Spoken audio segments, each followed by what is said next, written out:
Hello, everybody, and welcome to another episode of Curse of the Torment. Tonight we're playing the. Okay, who wants to go this time? Yeah. Okay, I'll give it a go. No.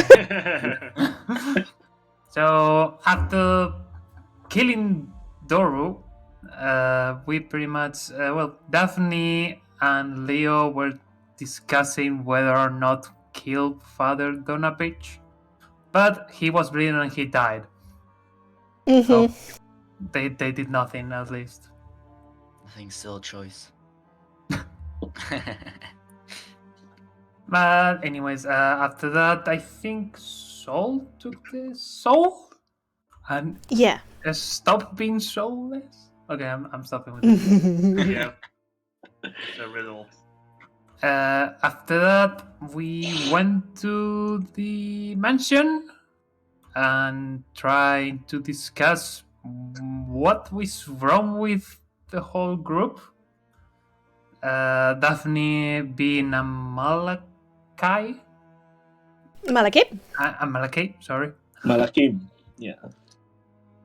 And then, of course, trying to get the injuries gone. Also, I started explaining what is wrong with her and all that stuff. And after all discussions and trying to make things better, we decided to take a rest and go out in the afternoon or evening. Evening, I think it was. Afternoon, evening, somewhere in between. I'm not reading, so this is hard. No worries. So we went to the tavern to take sorbia and decided to go out towards the Serpu. In the middle of the road, we found a hanging place. I think it's called a hanged man crossroads. I think it was. First, you found yourself a hollow tree trunk with some weird travel satchel, some weird clothes within. Oh yeah, true. And then true. we had the And Daphne poor poking people. it. And then gold. Yeah. Then we saw like a few poor people and Soria. We kind of confronted Soria a little bit with it. Yeah, and then Do you remember anything about that conversation with Soria? Yeah, for sure. I mean, first of all, Leo gave like a ration to like a kid that was like on the balcony or something, and then she was asked like why Barovians like are so like what she thinks about it and why they are so poor or like have like a hard life, and she was like she didn't really like think about it, and like she was told that they're cursed to some extent, and we tried to get to her and tell her that the Vistani could do something if they wanted to. She talked about also that they wanted more trade, and the Countess agrees, saying that they want more life in Barovia. Yes. And Sure. That was a good at the crossroads, Neo, it's called a gallows. A gallow. Me being the No worries. I didn't know that either, don't worry. Okay. I guess that's just GM things. Just names you pick up. Gallows, Iker. Sorry, Neo. Can someone take over? I'm having some emails from work. Okay. Yeah. So Daphne walked near the gallows to investigate, and then saw like someone hanging, and then the next thing she knows, she see herself hanging there, while everyone just like see a random Barovian. Leo tried to figure out what's happening, and then also got caught in the visions. But unlike Daphne, he got caught in LSD trip. another vision. Yeah, like he saw himself in a world of snow, and funny enough, there are sun behind like in up in the sky behind all the clouds and stuff. There are no mist. Leo saw like a black-haired woman in white dress. Yeah, white dress, indeed, yeah. Mhm. A white satin Yeah. dress with lace over and interwoven pearls and transparent gems. Yeah, Then- so Leo was also someone Yeah. different in the vision. Yeah. Leo also looked different in the visions, and basically she and Leo talked, but Leo could not hear what she's saying, and she's reach out to for like reach her hands out for Leo to take. Then she tried to kiss his hand, but something hurt. I think like a spear or something that pierced through the woman, or just like a random thing that I think caused it the was just woman to a get. corruption suddenly, like some Yeah. red crimson appearing. Yeah, you didn't. Yeah. Something hurt her, but Yeah. you didn't see a weapon per Yeah. se. Yeah, so the woman was hurt, injured. There were blood, not really blood, but like crimson red color. And then Leo also tried to like take his hand back, and then fell on his back, and he just kept falling and falling until he came back to reality, just snapped back to reality, I guess. While screaming his lungs out. Yeah. Yeah. To everyone, we just heard Leo scream very loud, which startled the whole party a bit. For sure. And now, like, on the gallows, just a random Barovian woman.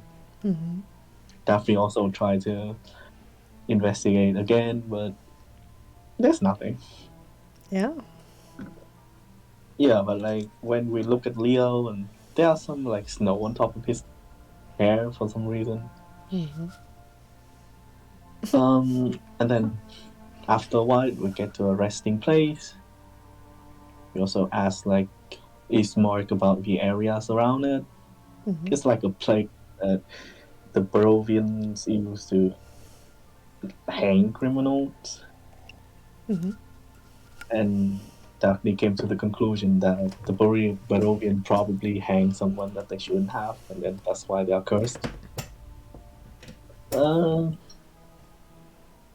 Sylvia also had no ideas about what happened and about the woman that was in Leo's vision. But I guess we can somewhat assure that just maybe that she was not the Countess.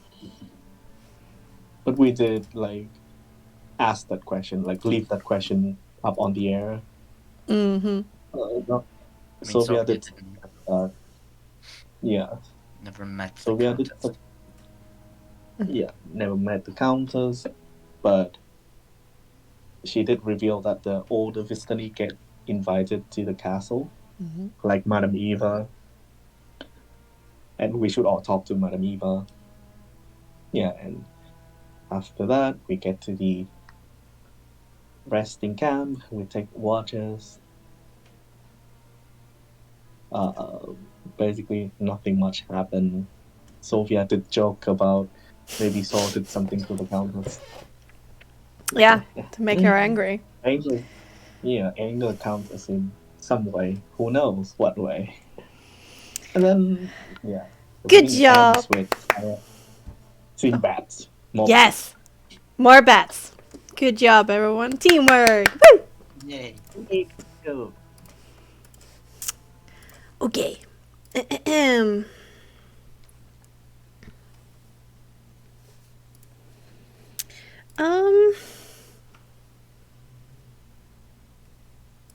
Let's bring back a little bit of this.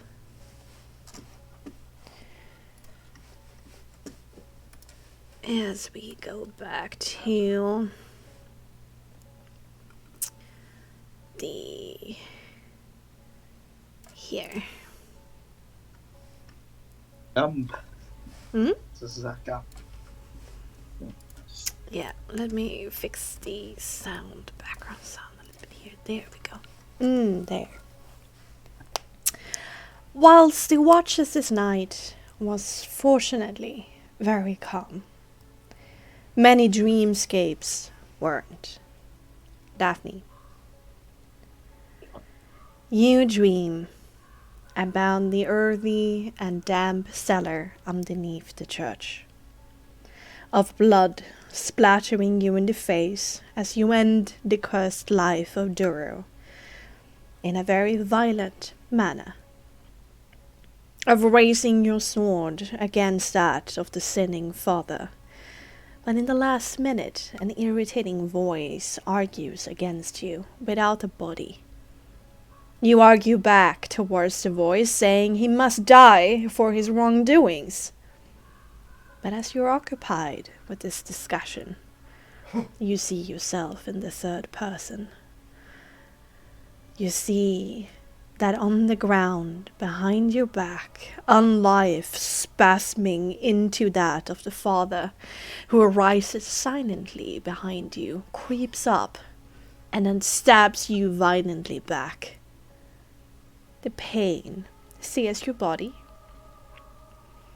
and then only darkness, alone with yourself and your bitterness. Then you open your eyes.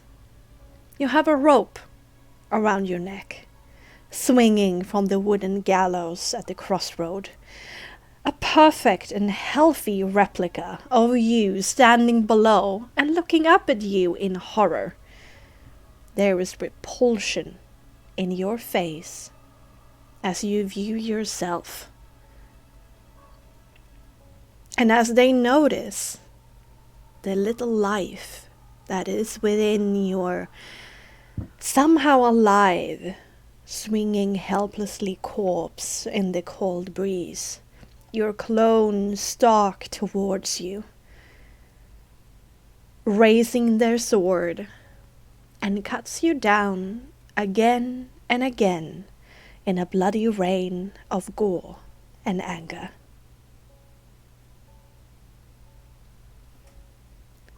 Leo, your dreams keep on revisiting your vision. The events repeating over and over and over again in broken fragments. Not as much clarity. This time, what you're experiencing is definitely a dream. And it subconsciously, it brings a panic to you, because it stands in contrast to the vision you experienced at the crossroads of how real it felt, and how these dreams that plague you this night are just shallow imitations of what you experienced. But both of your torment is thankfully ended by Styrax, who awakes you all in the morning after her rest, her watch is finished. She awakens you all to another day of travel towards Sear Pool. Whilst Leo doesn't feel any craving for pie and not feeling hopelessly depressed today, both Leo and Daphne definitely feel a bit grumpy this morning from a less than soothing sleep. You see, Daphne just bolts up, like almost hitting Styrax with her head. Just cold sweats all over her face, and she's just frantically panting and looking around. What the?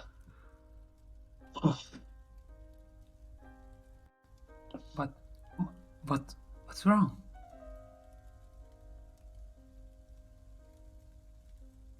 It's nothing.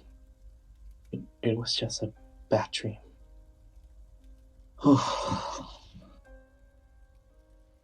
And plus I'm one that. Not the best night I had, but I feel like I kind of don't have good nights here. Man.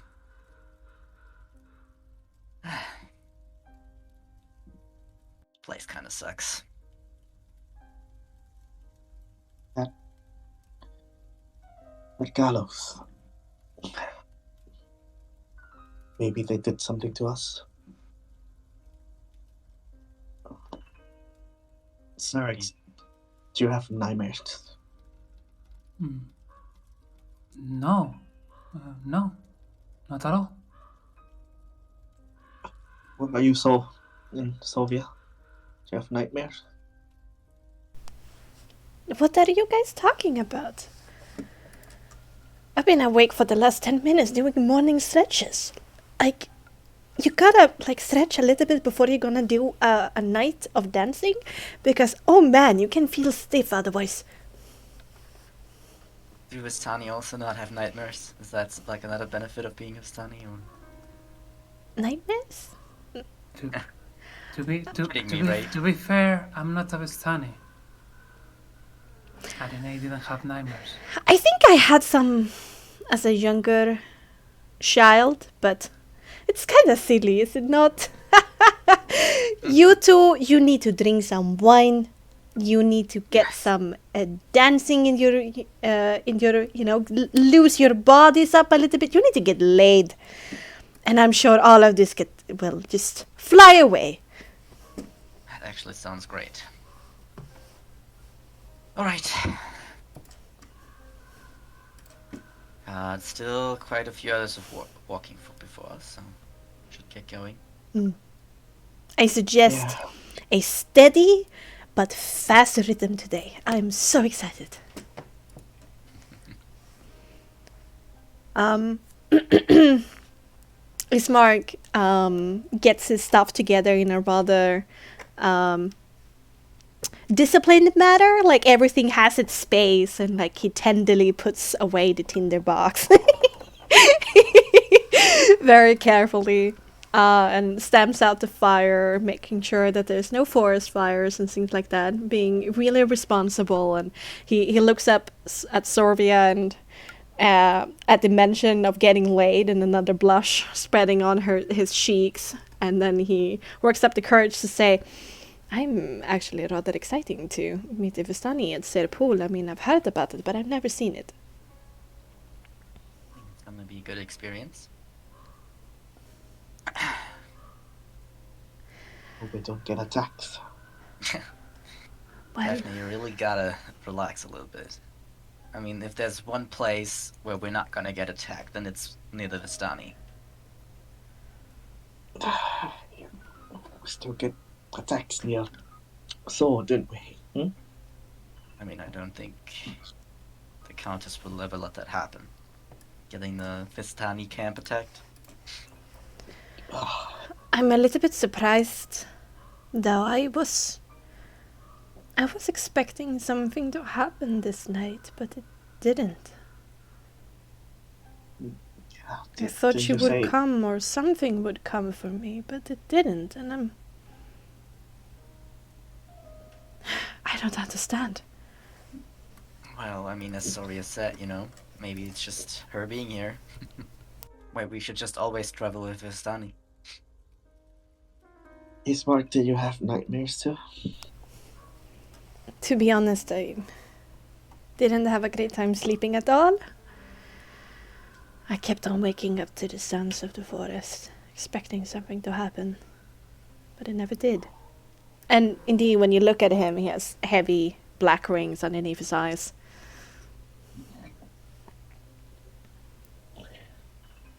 Luckily, there was nothing that happened last night. I mean, perhaps we can actually find a few Vistani that want to go to Vallaki as well. Making that journey a little bit safer. Seems like the way to have a safe journey is traveling with Vistani. Perhaps we can... Last time we still had Soul, and still we got attacked. I mean, Saul was away for a while. I don't know. You know what? It just packs out stuff and let's just get going.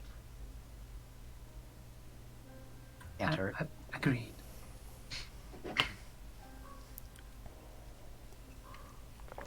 All right.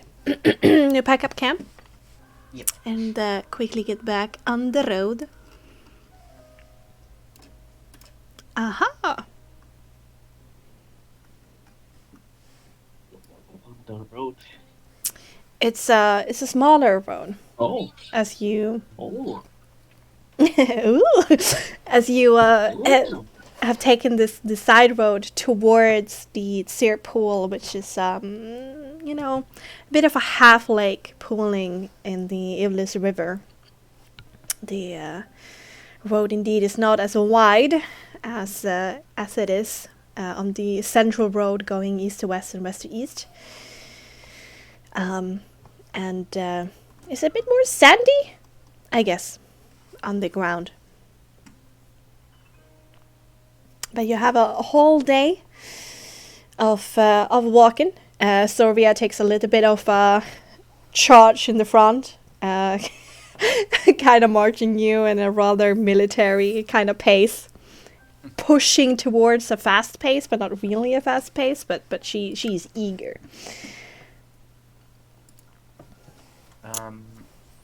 Leo would take Ismark for a moment aside, like a little bit more private, and he's gonna be like, I was wondering, you said that you saw the Countess, right? Before she charmed you? Yes, for a few nights when she came to visit me. Yes. Do you mind describing her?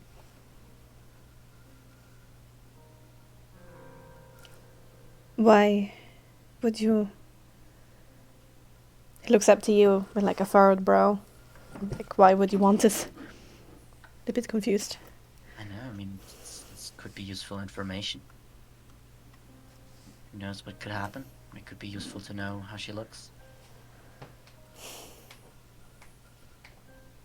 If it doesn't bother you telling me, that doesn't hurt, right?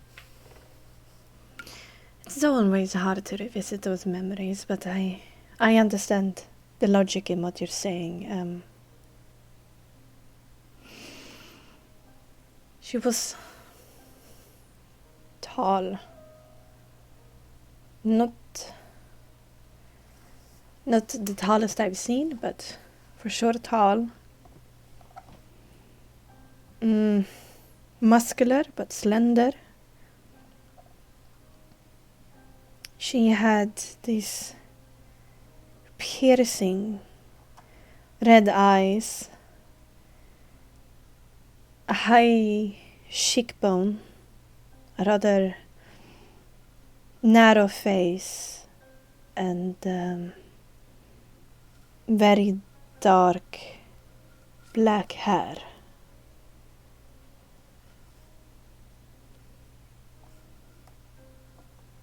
Any of these informations, like, can I, like, feel like I can connect it to the figure I saw? Since I, like, saw it so often now? In my dreams and my vision? To say it like this, a bit of a chill goes up your spine. As in, what he says seems to fall into place of your memories. Ooh. Thank you. Thank you.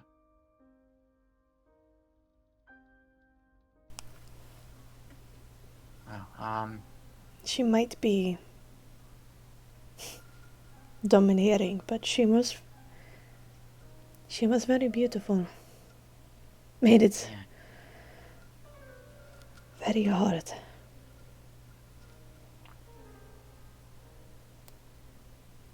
I think I understand now. Have you seen her? I might have. But it's a little bit confusing to me still. In the vision you had? Spoke of a raven-haired woman. Yeah, I mean, there are many beautiful women out there, but that was different sight, different presence. And you describing her just seems like it could be the same person. I mean, your presence is remarkable, and I feel like you talked about that before. I feel. Yes. Yes, the presence is like no other. What does that even mean then? Your vision? Yeah. Could have seen her. In the sun? That's weird. What did you want from me? You saw the sun in your vision? Yeah, I saw the sun. Count Funny, yourself isn't it? lucky. The only thing I've seen it is in church iconography. What even is the sun? Yeah, that's a problem if you're under the rule of a vampire, I assume. Alright, you don't really know what a vampire is, right? I remember. Well, Irina came to me when she told me to pack and gave me this letter about what happened up at the church, and she mentioned this about this vampire creature that Doro was, and it reminds me of the Countess of the Devil, as we like to call her. Oof. But still not so. The Countess is very much in control.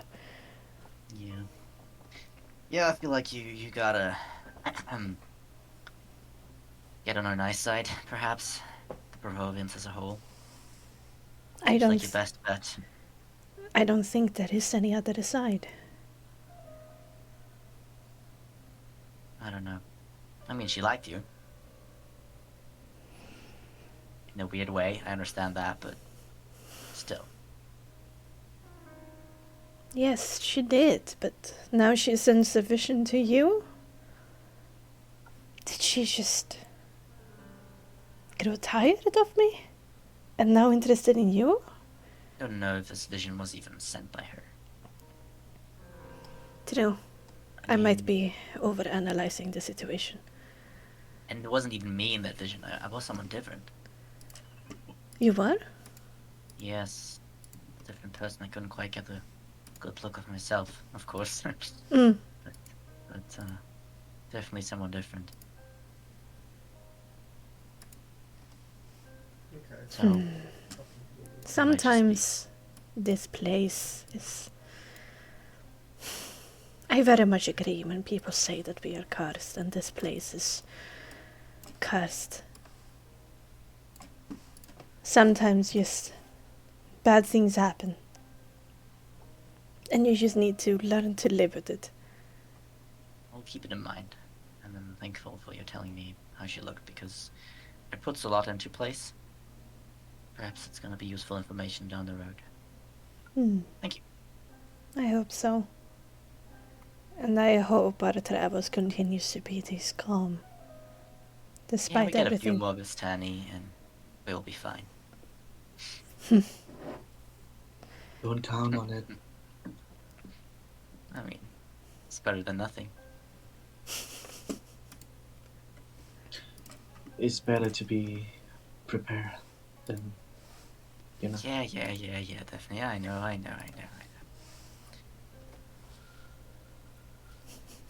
Alright. And he'll continue moving. Alright. Anyone else I have really a... hope. Oh, sorry. Oh, sorry. Now what you're saying, Yeah, does definitely. anyone else want to talk? So, you go ahead. No, yeah. Definitely just say. Ideally hope that the Countess did not switch interest into you, Leo, because that's a whole another problem to unpack, isn't it? I mean, it will make it easier to get a deal, I suppose. In a sense, yes, it's good for I mean, diplomats. if our job is only get a deal done, I think it's good, but we'll see. I don't even know. I don't even know she knows me, honestly.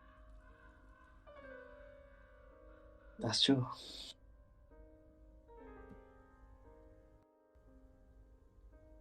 But yeah, just for the rest of you guys, I think the woman is out of my vision was the Countess. Isn't that great? I mean, something. Might be helpful, might be not.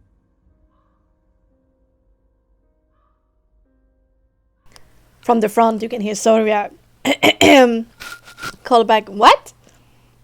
You think that was the Countess? Oh, you lucky devil!" Perhaps. But again, I wasn't myself either, so who knows? Perhaps it's a sign of good fortune to come. That would be great. Could use some good fortune.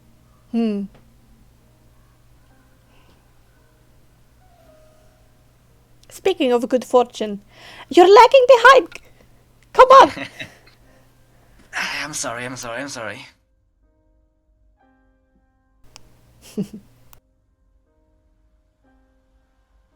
Yeah. That's one other thing I want to do, but maybe a little bit later on the walk. All right. Lunch comes and passes. And I think through the dinner yesterday and the lunch now that you have spent yourself a ration. So remove those from the inventory. Sorvia and Ismark have their own, so no worries there. Nice. We have 12 total, right? So 3 each. Yeah, it was 12, so yeah, I guess 3. Oh, I don't know, I think Sol has all 12. I don't know if he shared any of his 12 extra rations. I just assume we just share it up. Alright, good. Because, that's good. Yes, 3 more rations is nice. Thank you. Yeah, put it into the party inventory that you guys have. Can use that. I would approach Sol. Be next to him. And be like, hey, how are you feeling? Well, tired and excited to see my fellow caravan mates in Zerpo. Might be quite the thing, huh? You have been away for a while, right? Yes, and I missed my supposed home, as you say. I was actually wondering something because I never really heard it from you. Do you care about the Barovians? Their state of life? Hard to say. I spend most of my time outside of Barovia. I don't even have an opinion to the Barovians themselves.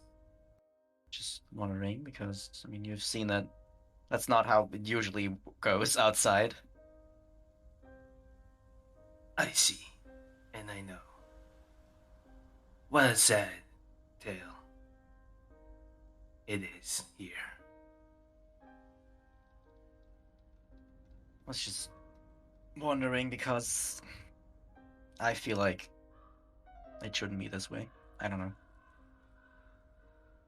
Seems unfair, in a way. I quite agree. But there are times where kindness will be a weakness. Let's not spread it carelessly.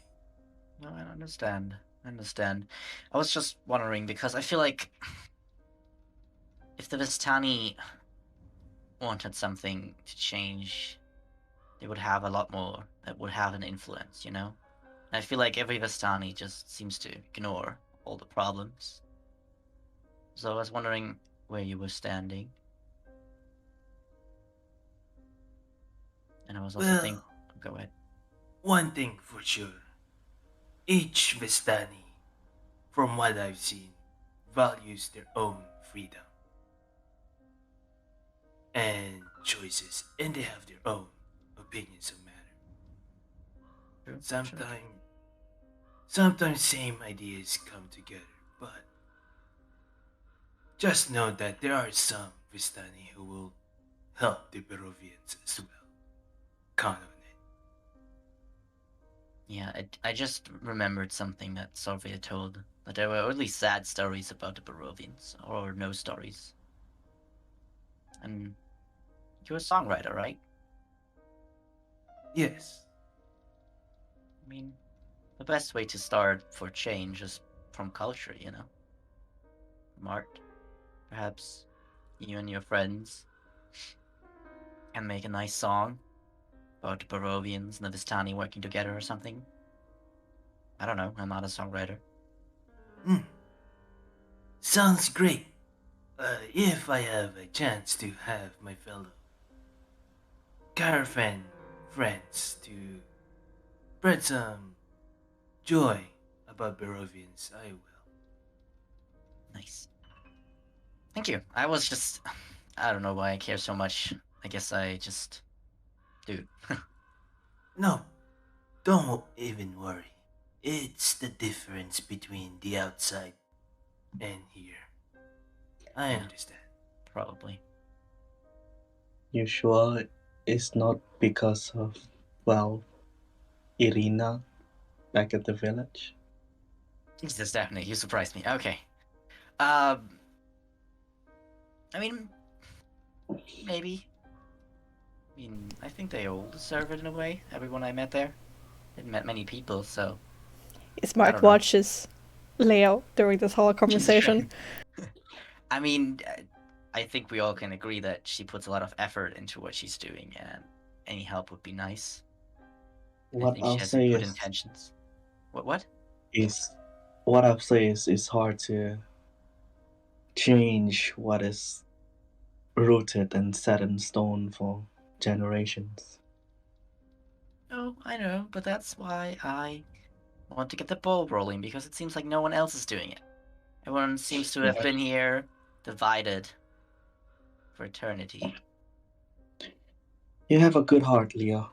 I just don't want you to get your expectations high and then be disappointed. I mean, change like this doesn't happen in a day. That much I know, don't worry. I just feel good by trying to do something, you know?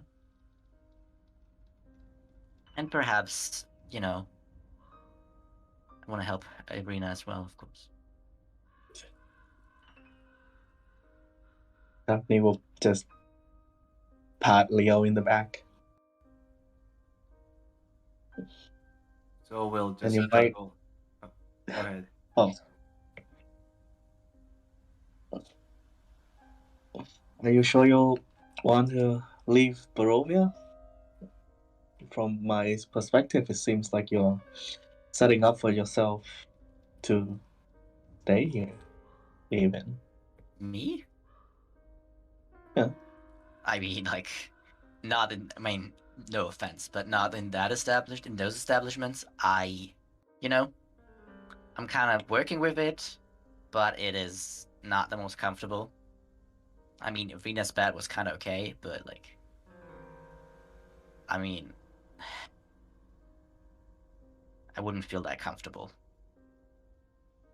in the darkness, ever-living darkness, and monsters everywhere, and I don't know.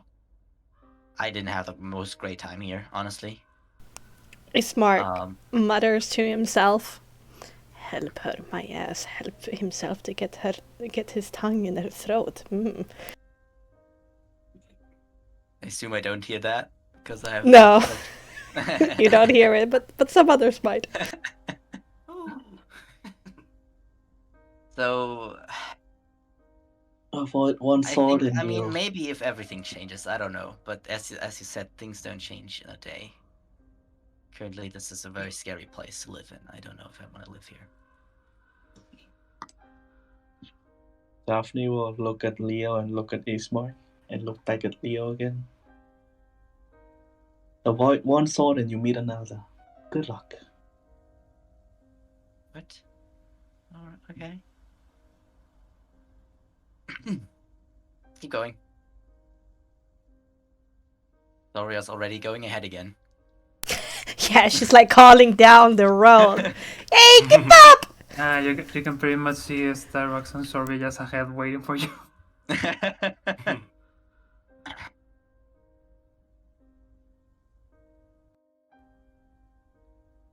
You know what? That was it. Almost all I wanted to do. On the walk.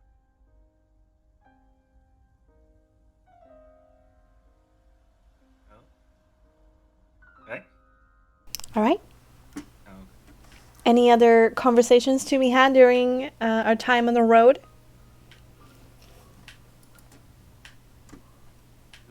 Speak now or be forever silent. Okay. No. Okay. Then I'm just gonna push forward in time to the evening. Whoa! All right.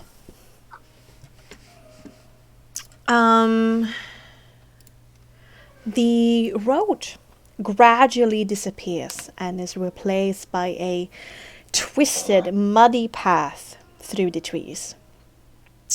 Deep ruts in the earth are evidence of the comings and goings of many wagons. The canopy of mist and branches suddenly gives way to grey clouds and mist swirling far above you instead. Let me switch over to here. And pull up the music. A nice place. We.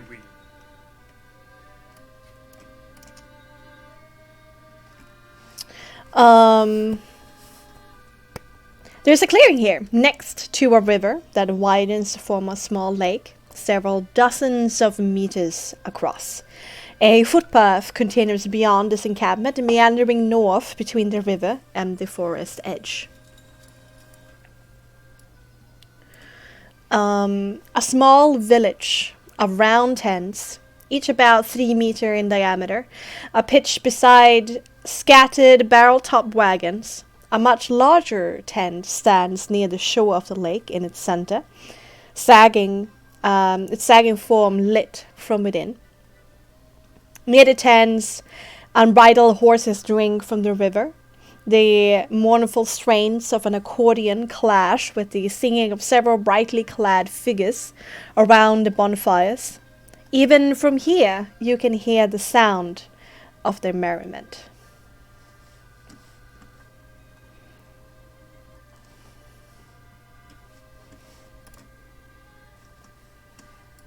Alright, the story guy is like, "Oh, my people!" And it's almost like running in that direction. Trying to keep up with her. Yeah. Oh, there she go. Well, let's go. Leo's gotta run after her. Alright. You run into it all. And tieflings of different colors, dressed in explosions of colors, bangles and earrings and necklaces and rings, with pleasant smells of their different favorite perfumes, sometimes a mixture of several. And often they are barefoot. Some of them are doing duties of like taking care of the animals or supplying people with food by these cooking fires. But a lot of them are also dancing and singing and talking.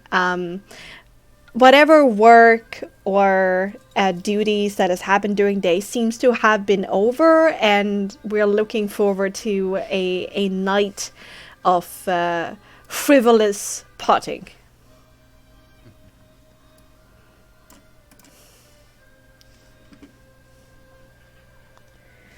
Let's go here. And Sylvia immediately leads you towards the center of it all, to that bigger tent that is a little bit pushed to the side, which have two Vistani guards actually outside who look rather serious, which is strange considering everything else you've seen of the people here. And there's several people around this bonfire already talking, laughing. There's music, but Soria runs up to a specific Vistana, who is rather beautiful, but decked out in quite heavy layers of makeup. Oh god, we need to pull out a bunch of people here. Okay. So we got gonna show you which people are around this fire.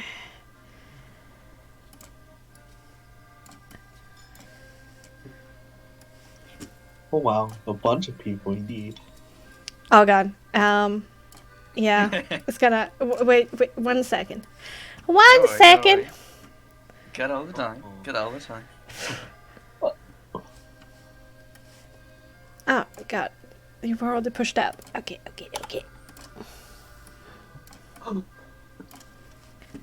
They found them down.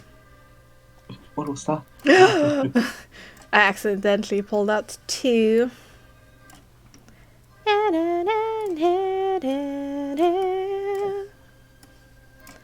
Or was it really an accident?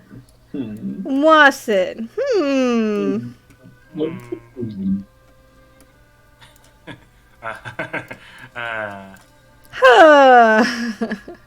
I see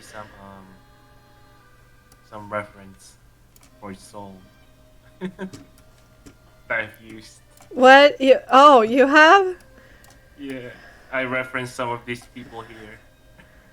Okay, yeah, it's not the easiest to find the... I agree. It's hard. Yeah, like to a find bunch of people. tieflings. Yeah. Yeah. Oh. Oh no. Aww. Adorable. Alright. Here we got all the tieflings around the fire. Oh god, we need to add Soria and it's Marc to this as well. Ah! We're gonna take more with us. We're gonna bring all of Serpol. I think they all probably want to go. Oh no, where's Floor? Floor is not out. Here you are, Floor.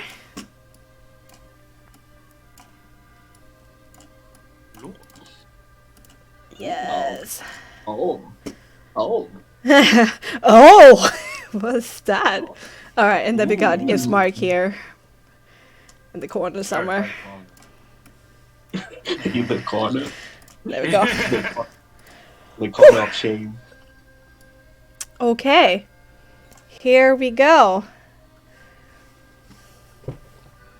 And it's a cacophony and a chorus of pleasant surprise of seeing outsiders coming down to sit down by the fire with them, and a bunch of people going, "Hello, I am Dorinia, I'm Kato, I'm Saban, I'm Tara, I am Lilfonso, I'm Vela, I'm Bela, I'm Oyan, I'm Flor, I'm Sofia," and everything just becomes like a jumbled mess of people just standing up from the fire and immediately coming over and giving you hugs. It's not like hello, it's a nod, or hello, it's somebody shaking your hand. This is immediate hugs and just names thrown in your direction.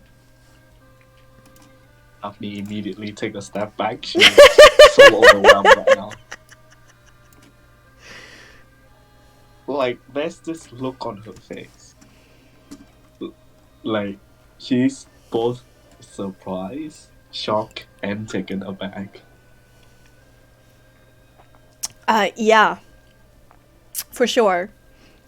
They will walk after you if you back away. Styrax is trying to pull the book and trying to catch all the names. But can't keep up and stress out and tries to space take some space for her. Like, Oh, that's a welcome. I was seen one. I am Leo. Hi, Leo. Leo, that's kind of a nice name. Leo, nice to meet you. Well, I got quite the wonderful names as well. The name's Daphne. Please, I'm not used to people getting so close to me. My apologies. No Nice worries, that will meeting you. fix in a heartbeat, says Floor here. Don't count on that, please. Nice to meet you all. No, I'm sorry. Styrax closes the books and bow. I'm Styrax. There's another chorus of "Hello, Styrax." Oh, Styrax is a cool name. What do you think that's from? And other such comments.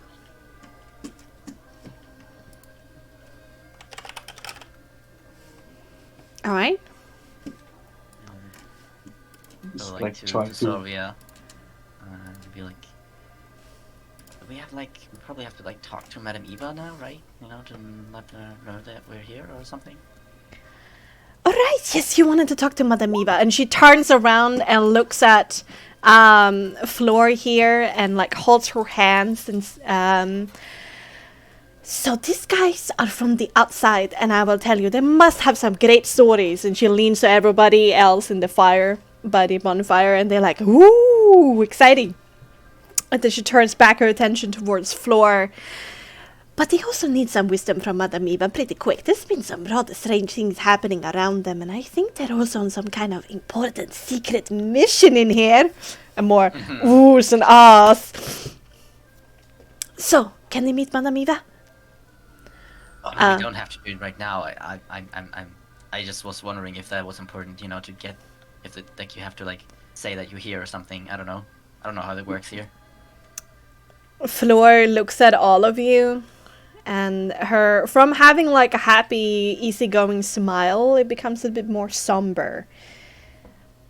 I'm sorry, Soria, and all of you. Madame Eva is not feeling good. What? Feeling good? What do you mean? Yes, it's a little bit What happened to strange to all of us.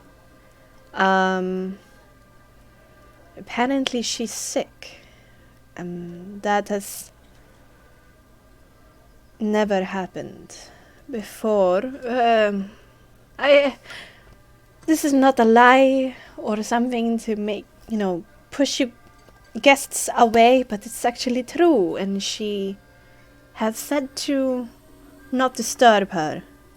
But I will let you know of your guys' presence here and see if she's feeling more up for it in a while. I'm sorry to hear that. Is there no healer that could help her?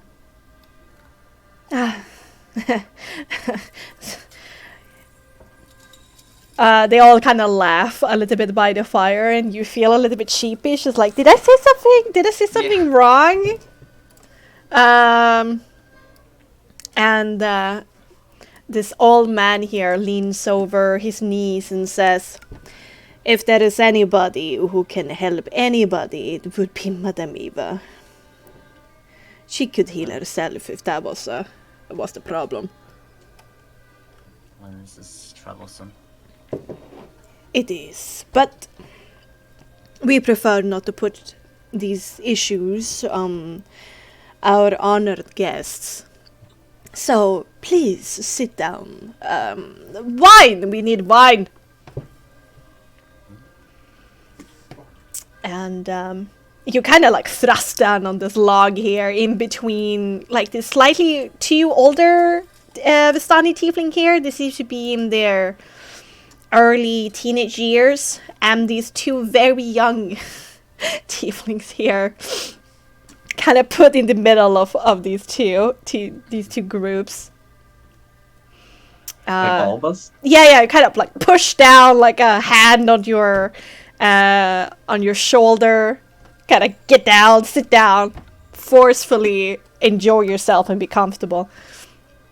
Right. And then, like, wine goblets are thrust into your hands.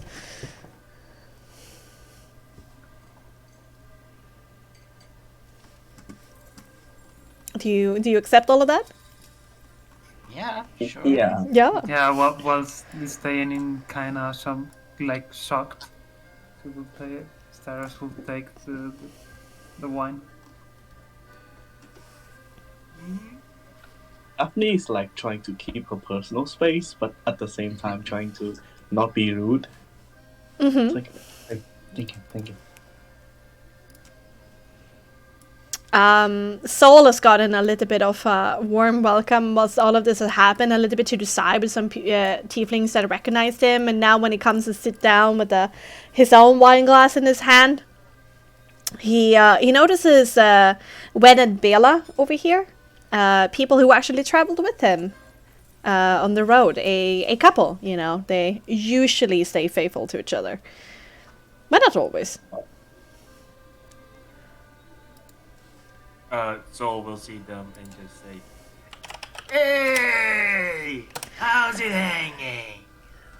Immediately Wen goes, Soul! Where have you been, you rascal? Come here! Come in for a hug. You can see Bela being pregnant to the point she looks like she's gonna explode.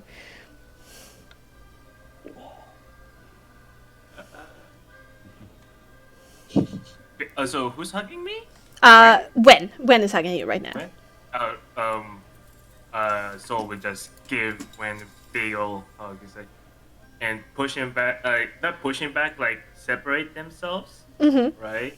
And say, Well, you could say I took a different route coming back. What happened to you? You disappeared in the Persoi. I just went into a house. A You house? all the crazy. Long story, but I'm here now. How's the caravan? There's only a few of us now, brother.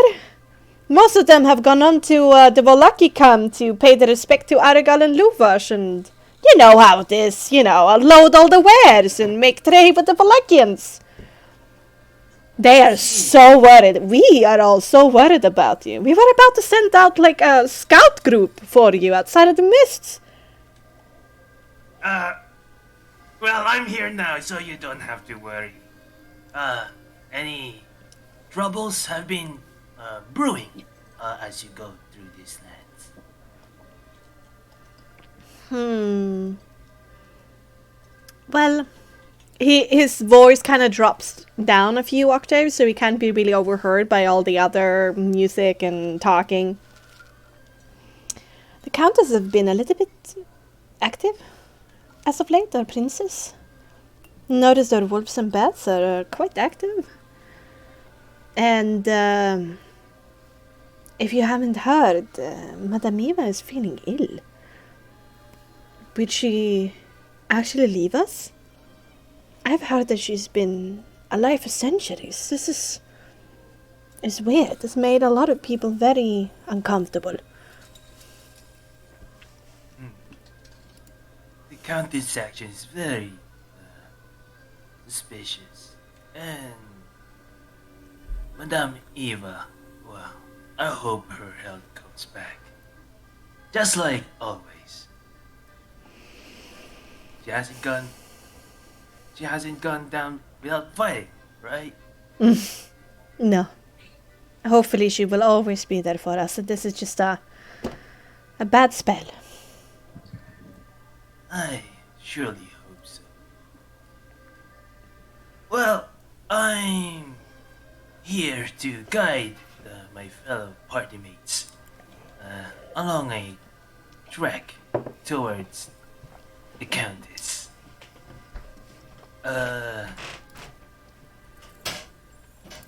Sorry, I just got a massive brain fart. Oh my god. Oh, I just lost my way of thought. I'm so sorry. no worries. You can find it again. Well.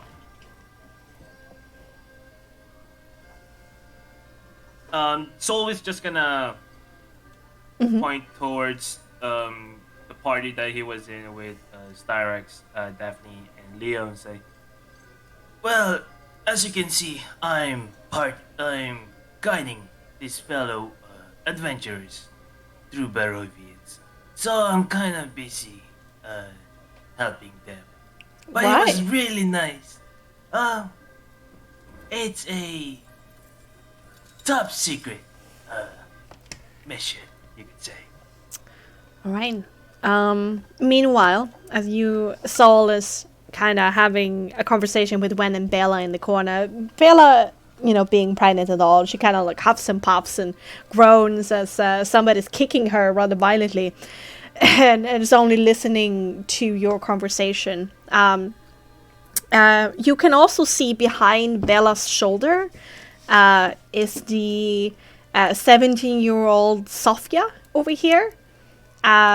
You remember her faintly as being like a younger playmate of yours when you were over at Sayre Pool. And she's kind of like hovering a little bit in the background and is like watching everything you do. In the meantime, by the fire, this more wizened, a little bit older Vistani with fair skin and rather like ram-like horns is leaning in. Outsiders, huh? Here in Sayre Pool on a secret mission. Can you tell us something about it? In payment of our hospitality. Immediately look at Leo. Oh. Can we? I look over to Daphne. Maybe? A little bit? Right? We cannot share all of it, but I guess we can share some of it. We're going to the Countess. Yes. Yes. That's the short answer for ya.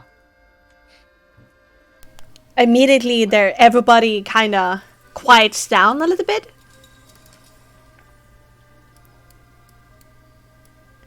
Except for the music, and kind of listens intently, and the woman continues. Our princess. You're going to meet the princess? Yes, we got a letter of invitation from her. A letter of invitation, even? Yes. Oh, wow. Well. I was trying to keep a low profile, but, I think it's hard for me. Quite the guest, Well, if our princes have invited you all personally, then we better give you a royal welcome. How much wine do you want tonight? I mean, I'm open to any suggestion. We have battles. Enough for us to not, wake up tomorrow. Ooh, I like it, Daphne. No, what I'm saying is that don't drink too much. Well, I mean, that's like your part, I don't want to steal your thing, So, we still have a job to do, Leo. Yeah, I know. All of us But being I mean, we gotta drunk use off this our- opportunity. I mean, how often are we gonna be here,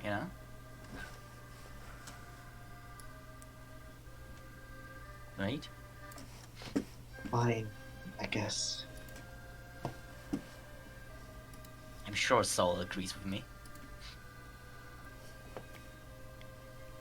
Soul is on the other side. Yeah, I know. I'm just talking.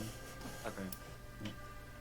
Well, I'm terribly sorry. I didn't quite catch all your names. You're Floor, right? I think I heard that. That's my name, indeed. Flor. I am a jeweler and a novice storyteller, learning from Ion over here. And Ion gives a nod. Yes, I heard about you, actually. Oh, you did? Yeah. All bad things, I hope. Well, I mean, I only heard what Savoie told me, I'm definitely interested in stories, too. You would like to hear one? Yes. All right, everybody, quiet down. I have a story to tell. And I think I will tell the story of the wizard. Since you all remind him a bit of... you all remind me of him.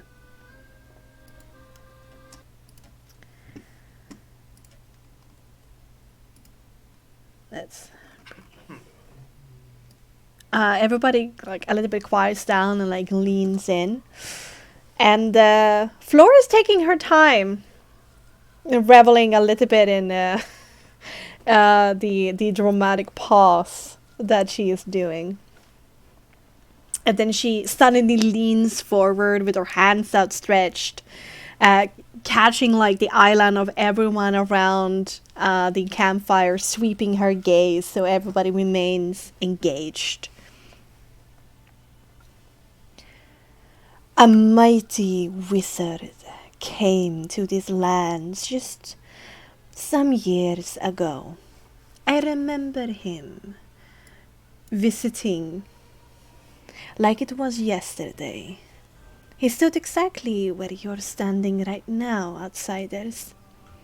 A very compassionate fellow he was, but roared to life when somebody spilled wine on him accidentally, his cheeks blossoming up in red anger, scaring some of our children. But the ire abated as quickly as it came. After a night of drinking and sharing stories, he left us. And next we heard of him, he had rallied the people of the village Barovia against our princess. Who knew that such a charming fellow could be a villain in disguise? He stirred them with the thoughts of revolt and bore them towards the castle en masse. When she appeared, the wizard peasant army broke quickly. A few stood their ground and were never seen again. The wizard and his militia lost, and they retreated back towards the village. The princess caught them once more on the Tser bridge, and she points her finger, and faintly in the backdrop you can see like what seems to be a waterfall and a bridge on top of it, very, very high up in comparison to where you are right now. I saw this by my own eyes. I was by the waterfall that day, bathing, and I saw that the princess fell upon them there once more, and the waterfall ran red with blood. The wizard and the vampire cast spells at each other. Thunder shook the mountainside, and great rocks tumbled down upon the waterfall, splashing me by water. Yet by his magic he survived. He countered with a burst of lightning in such proportions I have never seen before. Yet our princess stood. But when she fell upon him, the wizard's magic couldn't save him this time. I saw him be thrown hundreds of meters to his death, falling with a great splash beside me in the Tser pool. I searched for the wizard's body to see if he had somehow survived, but the river Iblis had spirited him away, and we never knew of him again. Thank you. Now you can give me applause. Whoa. But you know, there's some do like, woo, that was good, Floor. Good job. My mic won't pick it up. I was clapping. Oop. Just as good as I Interesting. heard. Just as good as I heard. Thank you. Much appreciated. Now you need to tell us a story in return. Boy. The others. Look back at Leo. Styrax looks back at Leon.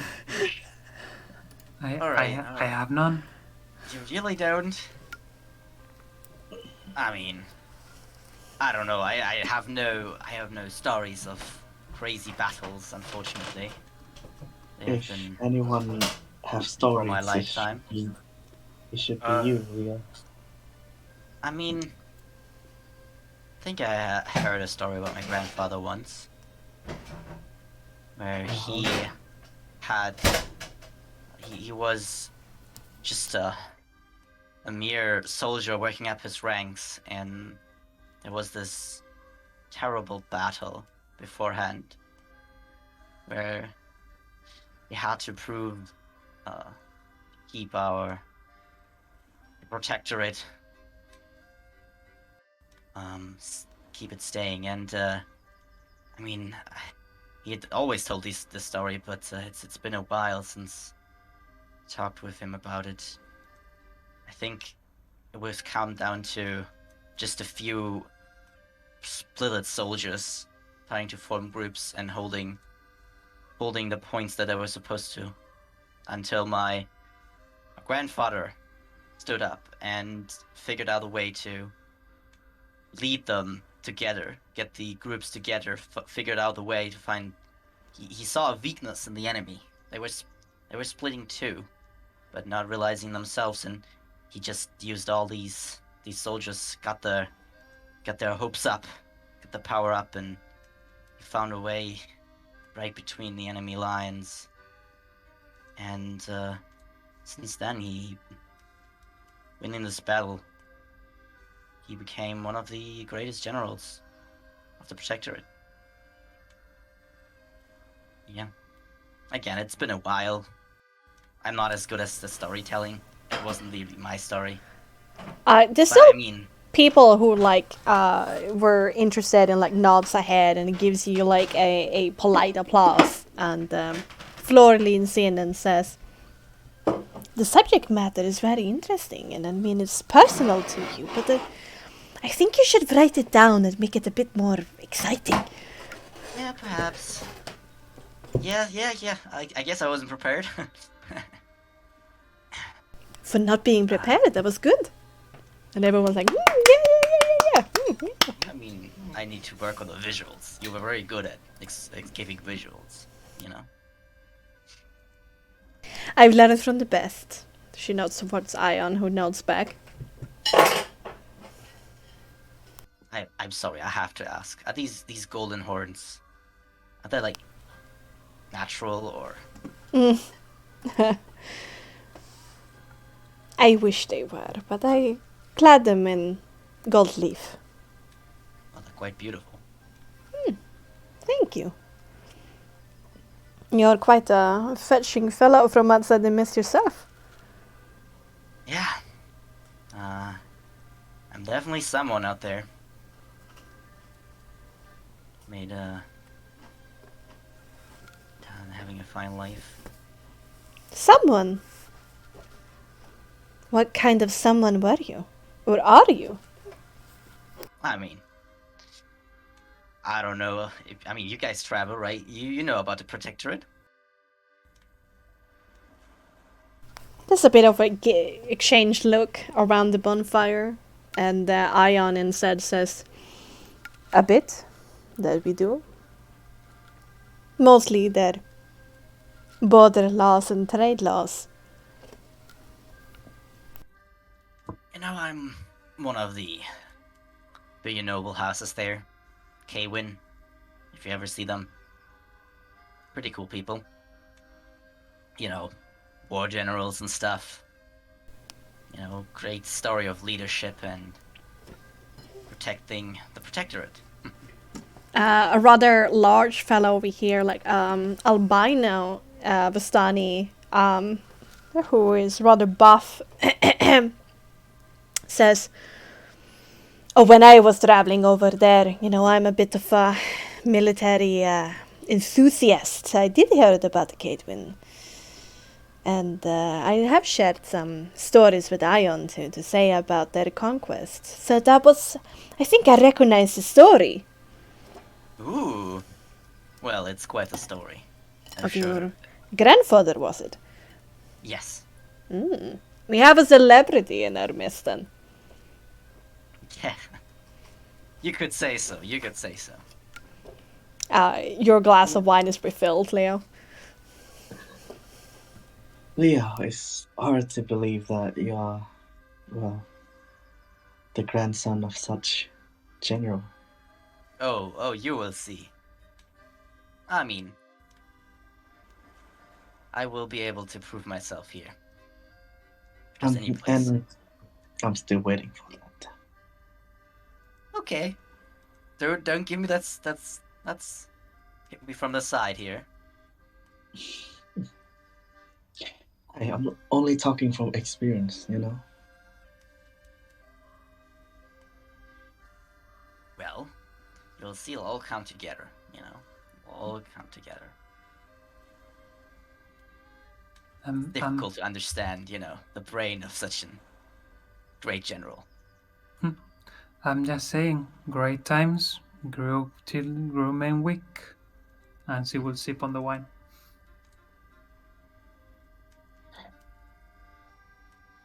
Ooh. Maybe we could start from not focusing on style rather than practicality. I mean, it comes with both. Style is a way to be practical in social environments, you know. Not But in I battles. understand that's not your expertise field.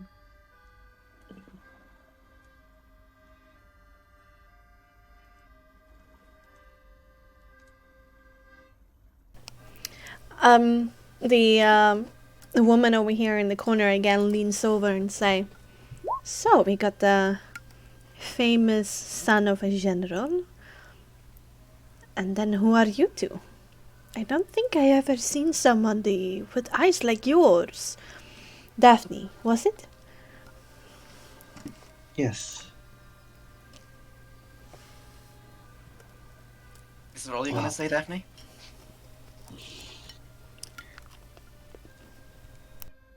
I figures I can share a bit about myself. Again, my name is Daphne. I'm not used to speaking with or accepting so much hospitality all of a sudden. So my apologies. You can say a soldier from far away. Then everybody kind of nods to themselves and like, okay, that's the reason why she's so socially inept, and they kind of nod to each other. Trust me, she's pretty special, you know? She can do some cool stuff. Ooh. Like what? Asks Wen, who leans over. I mean, you ain't gotta see her fight, you know that. It's not that special, Leo. It's just only that you have never seen it. No, I think it's pretty special. Ah. I've seen a lot, but I don't think I've seen This quite this one. red tiefling over here with that pencil mustache kind of cocks his head to the side and says, "You are a exquisite creature, Daphne. Has anybody told you that?" Trust me, that's not a good. You know, you gotta start it differently. Your Try again. defined muscles is making me quiver. Maybe that works, but just maybe. Daphne was just like who was speaking that? Like, where? Can you ping? This guy. Yeah. Oh, okay. Oh, okay. You know, she's like, she's like closed up and stuff. You gotta work on that for the whole night, I think. I enjoy the challenge. Ooh. And he gives like a bit of a wink towards Daphne and raises his cup. I hope you're ready to get slapped. That's what I'm hoping for, my friend.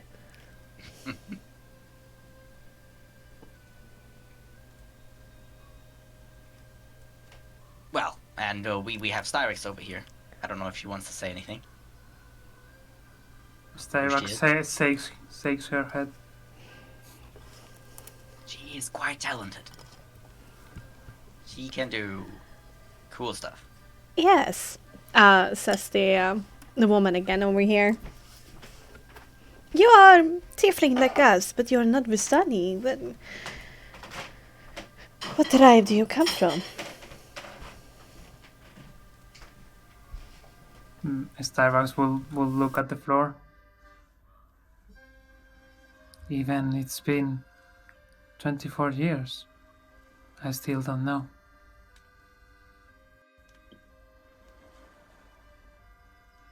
You will soon find out, Styrax. Back at my place, there were plenty of tieflings too. Wen kind of laughs and says, "Perhaps you are a lost Vistani. Drink up your cup and we shall find out." Oof. I'm not quite sure I get that personality from her, but I mean, guess the wine will tell. And in the meantime, don't count on she's being Vistani.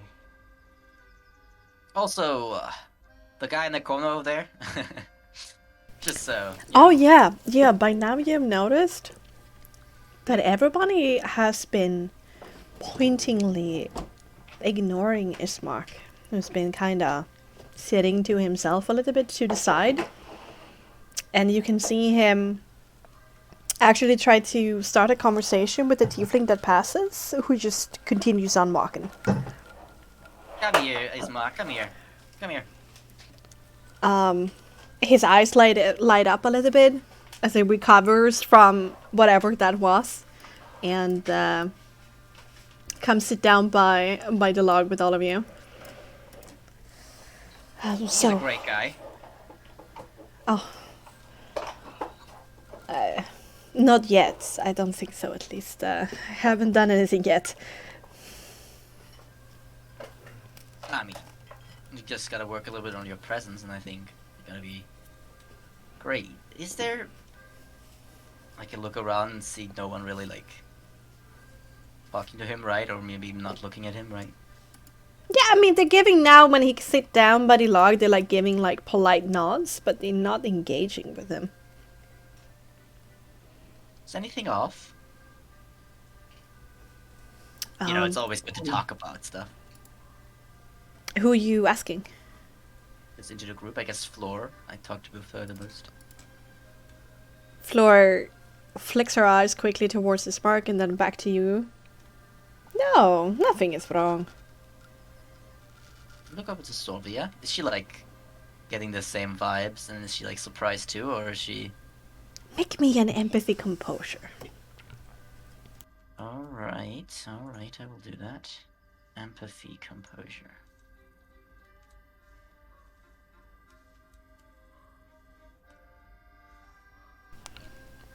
This man she gives you, you do not completely believe it.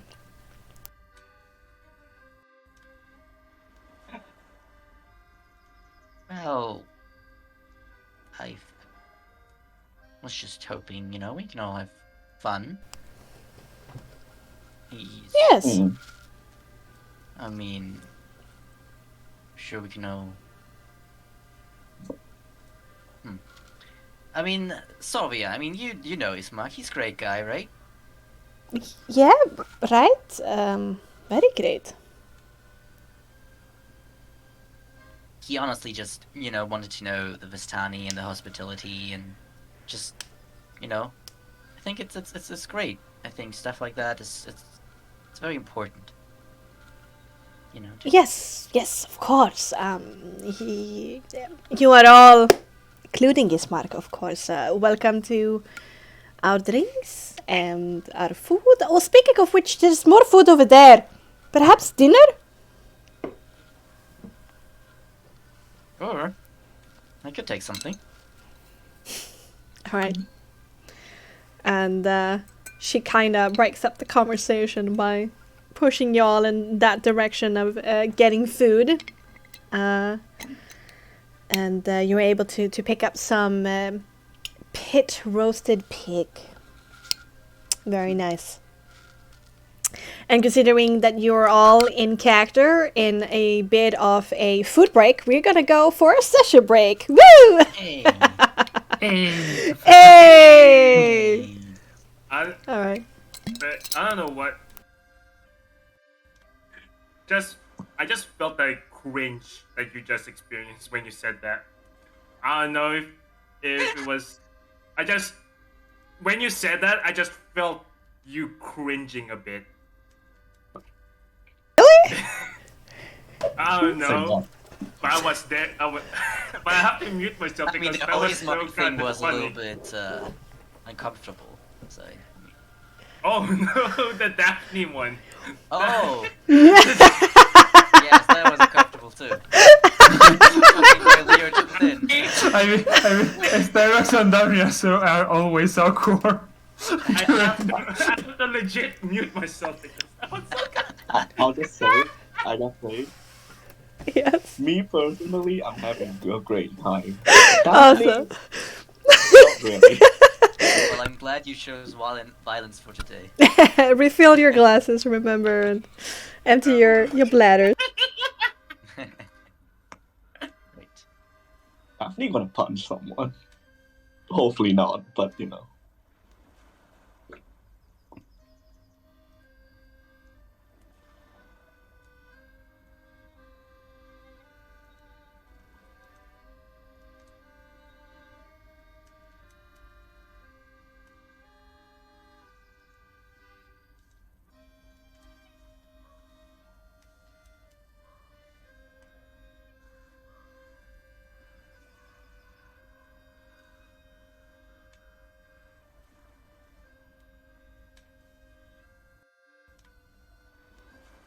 Alright, here I am. Welcome back. Thank you.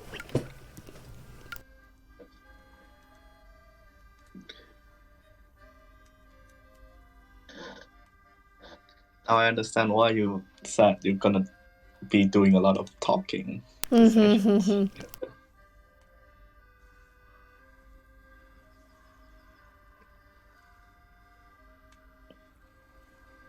Huh.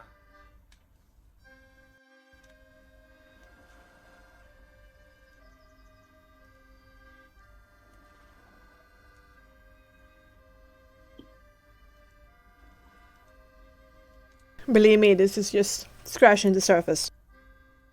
Yeah. This group is quite colorful. Mm-hmm.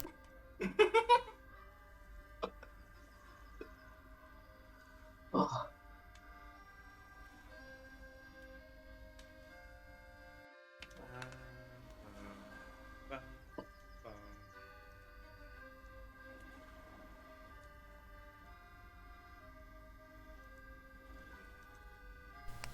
Okay. Is Neorak back? No. Okay.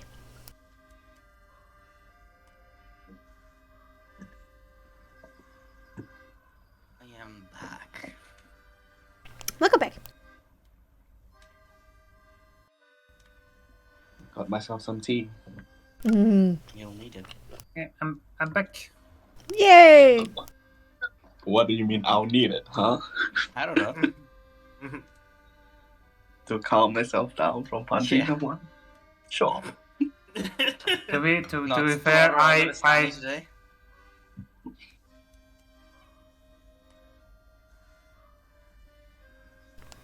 All right. You ready to bring it back again? I mean, if Sol's here. Hessie? Yes. Aw. It's Good, good. Okay.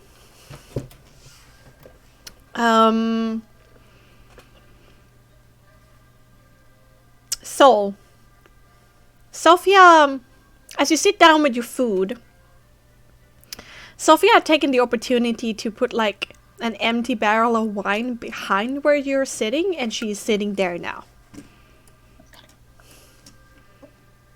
And is like staring a little bit curiously and shyly over to you. Soul will turn around Mm-hmm. and wait. So Soul remembers Sophia? Is Sophia's name? Or was Yeah, she you do. basically- You faintly, you were. She was younger than you, but you were playmates at Searpool when you were young. Soul will turn around and look at Sophia's like, Is that you, Sophia? Oh, so you remember me? I didn't know if you would. And like, oh. Go ahead. and moves like a stray hair behind her ear. Well, of course. Well, why would I remember my best friend in this one? I'm so happy that you do. I'm quite intrigued by all of your travels. All of it sounds so exciting. Some people said you were off on your own personal adventures when you went missing from the caravan. And she brings out this book and this pen and says, well, what were you really doing?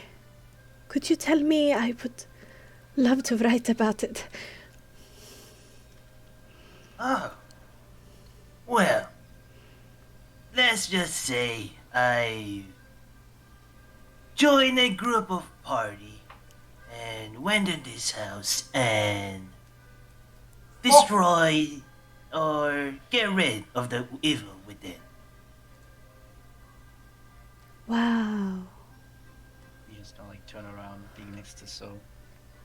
Be like, you wanna be a storyteller too, huh?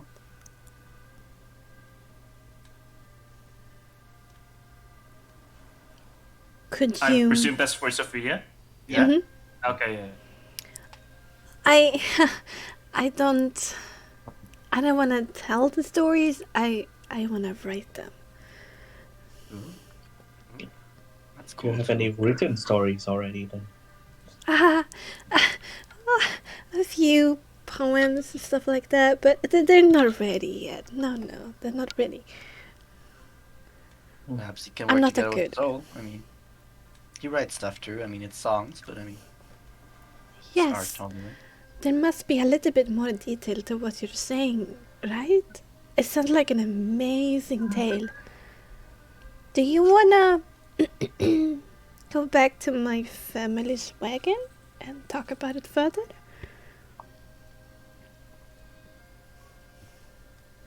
Once you've eaten, of course. So we'll look to the rest Mm, and say, I assume that you can handle. oh wait, Siri? No, sorry, Siri turn on. I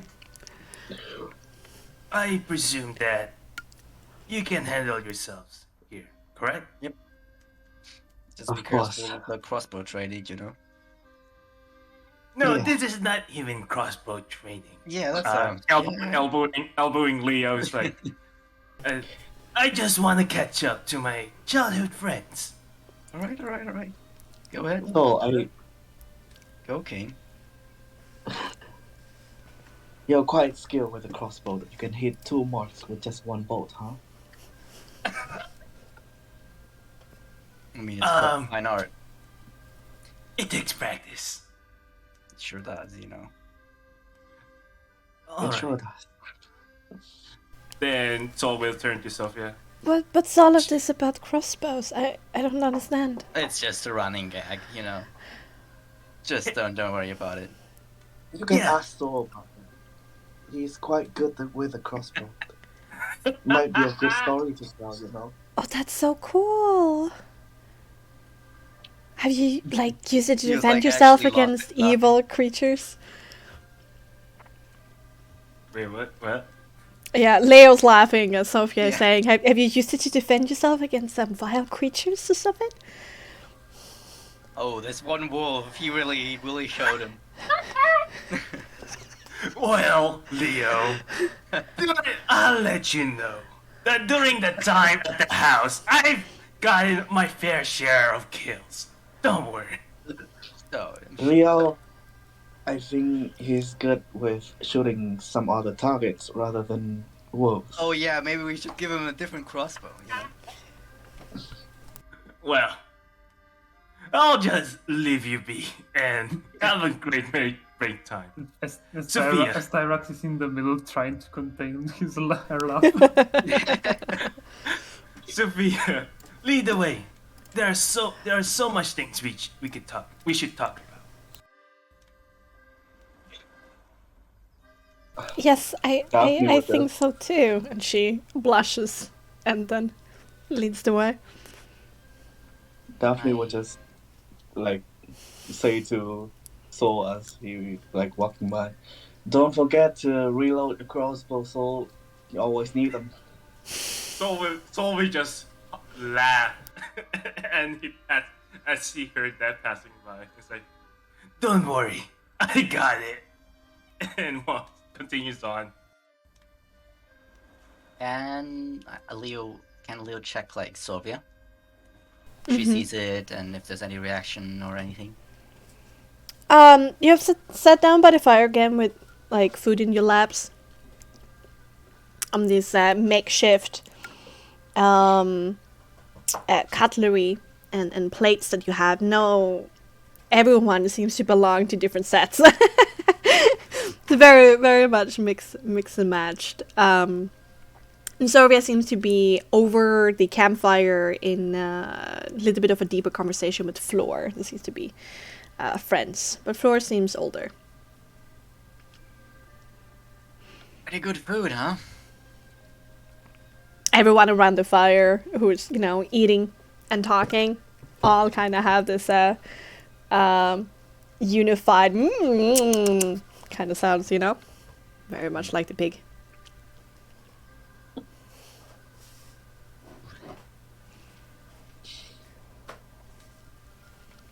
Probably like, I don't know how long like Sylvia and Flora are talking, but if I see like a moment, like go over to Sylvia. Like, All right. can we like talk for a moment? She looks back at Floor, and Floor just nods and gives a bit of a smile. Sylvia looks back to you and says, "Yes, of course, I was finished anyway." She puts away her plate and stands up and kind of walks to the edge of the water where there are fewer people around. Yeah. Yes? What is You it, Leo? know, I'm gonna be blunt. Like, what's going on with Ismark? I mean, this is... I thought you said that they're all gonna... I don't know, they seem to ignore him.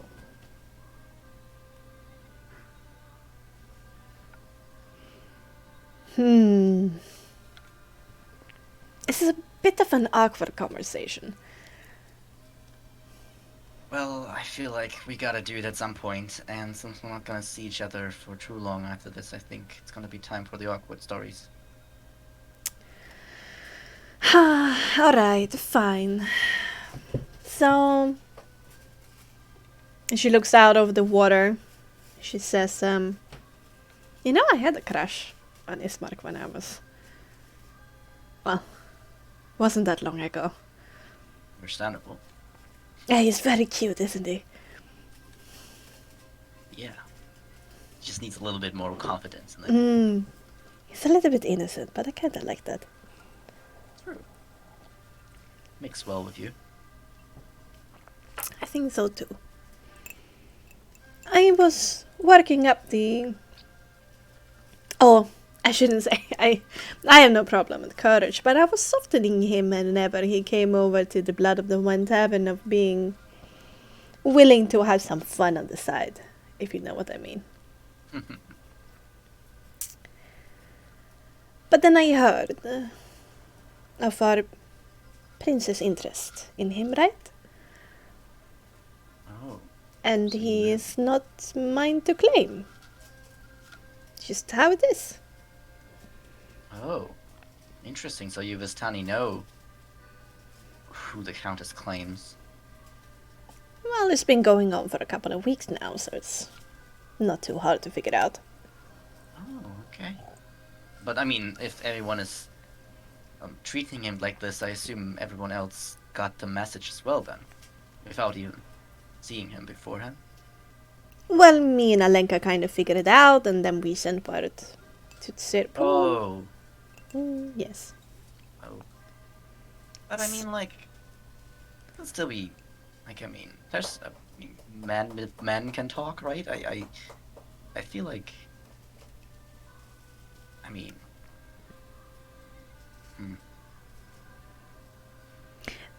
To be honest, we don't really know how to act around him. When the princess wants something, she gets it. And we are not the ones to stand in the way. So we are going to invite him to our fire and give him wine and food and a soft and warm place to sleep. But we better not get involved. sad. I kind of thought Marc's gonna get laid today, but, well. Nah, I don't have a death wish. I understand, I suppose. I mean, do you even know what the Countess wants with him? I wonder what she wanted with the rest. How many did she have? Now? Do you count? Do you have an idea? I don't know, but Iron says there's one or two male companions at the castle right now, but I don't know over history. Interesting.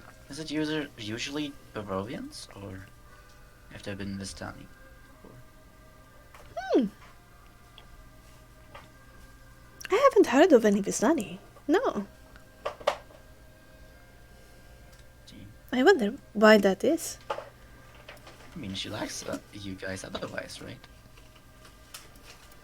It's kind of confusing, isn't it? Not being nice to the Barovians, being nice to the Vistani, and then not taking the Vistani. I wonder if she looks at us in that way. Well, what do you think?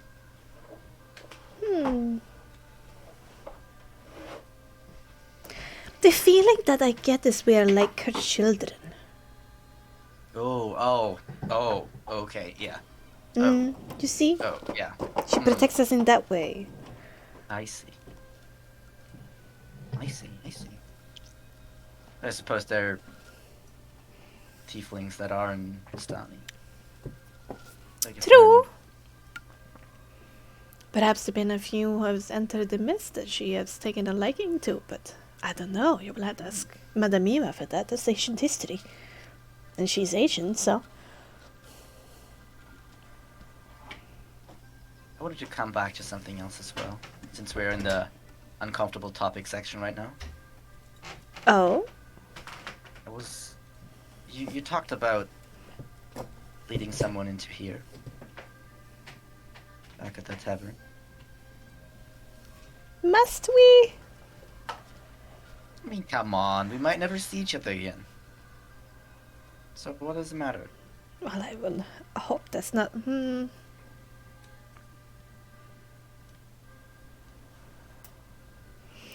Well, I didn't do anything personally, but you know, the caravan.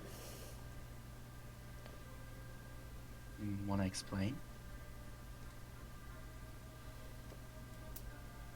Sometimes people get interested in this mysterious wall of mist in the middle of the island of Domokan, right? And we help them get there. To foster a trade and make the princess happy. She always wants more people in here. And have them be imprisoned in this place without them knowing. Well, we do warn them that it's dangerous. That we do. They're dangerous, right? Yes. Kind of grins a little bit.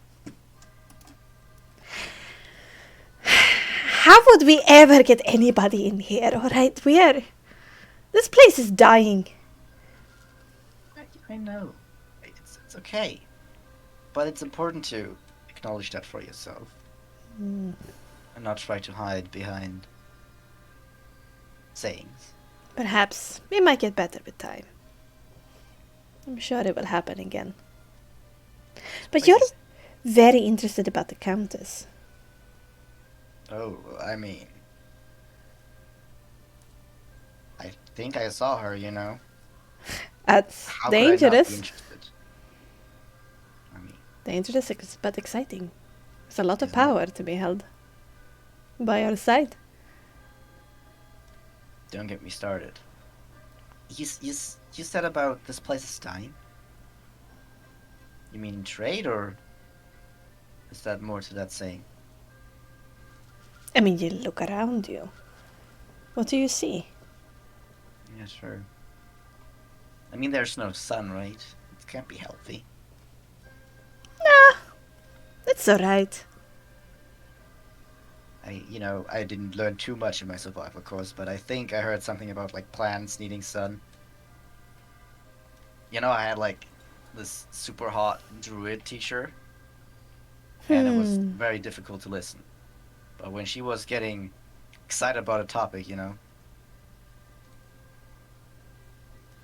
and, she was very excited about plants. I've heard that the Wizards of the Mine's Vineyard is doing it through a different magical source than the sun. So I think there's a way around it. I think that's what the Countess is doing. Interesting.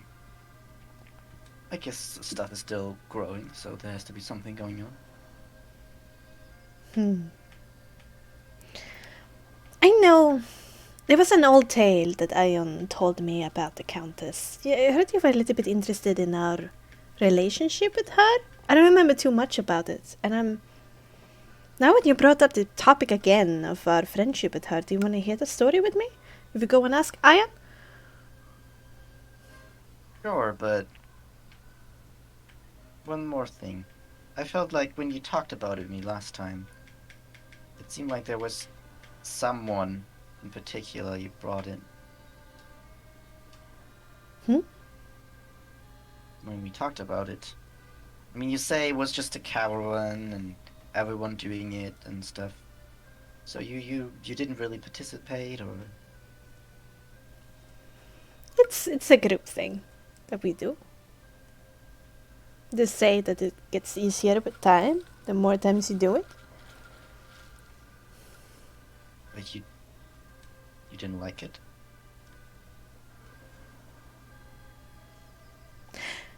How about that story? Alright, Savoie. Alright. I'm sorry for questioning you. You're very inquisitive. You're very interesting. Touché. And she takes your hand and goes towards the campfire. Did Stark and Daphne talk about anything during this time?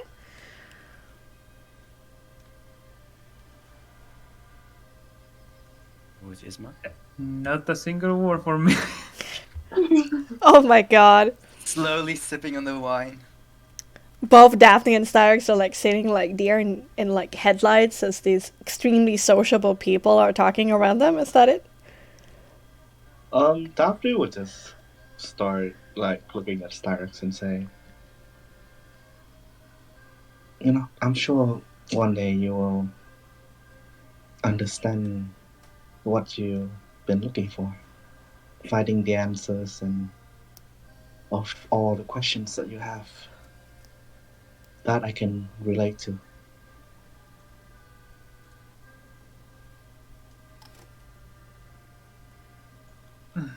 Actually, I'm afraid of knowing what's behind all of this. But what will happen if I learn the truth? From my experience, learning the truth is still better than not knowing. You want to live your entire life questioning about who you really are?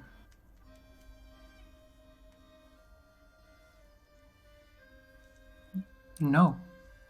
I mean, there must be an answer of everything what happened. Why I can't remember anything besides the protectorate?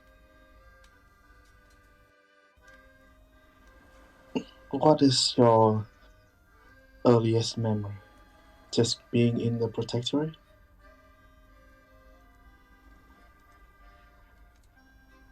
A dwarf. My master just picking me up and bringing me to the protectorate.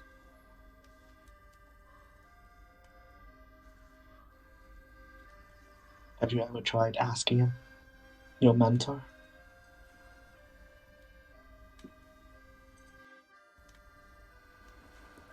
Starbuck sides. That's another reason why I'm here. She came here 5 months ago and still didn't return.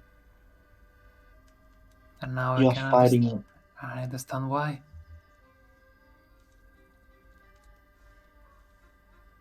Starts here. Daphne chuckles a bit.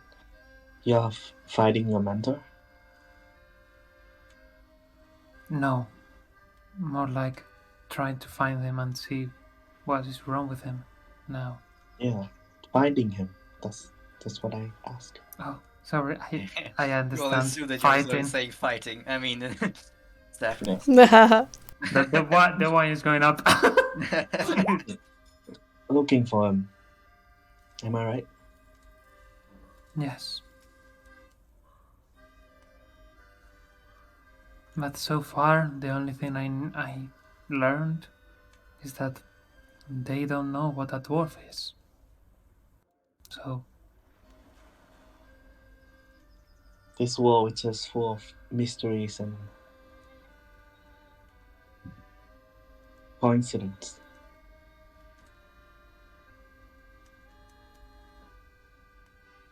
You see, No. I'm also doing the same thing. Are you also looking for someone? Yeah, and that someone happens to also be my mentor.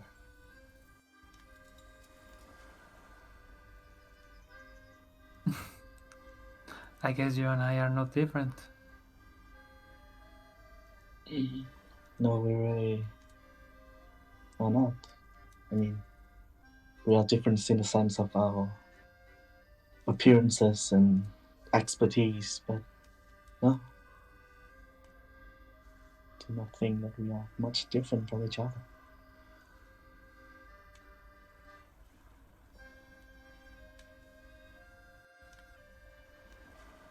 You can actually see Styrax with her notebook open with all the story that Flora told written and looking at it. Mm.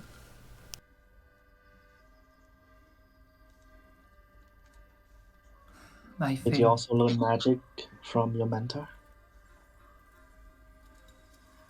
he teach me ice magic, but the fire magic I've been using so far it was just natural to me. But every time I cast a spell, everything around just burns, and I'm usually afraid of using magic anymore at this rate.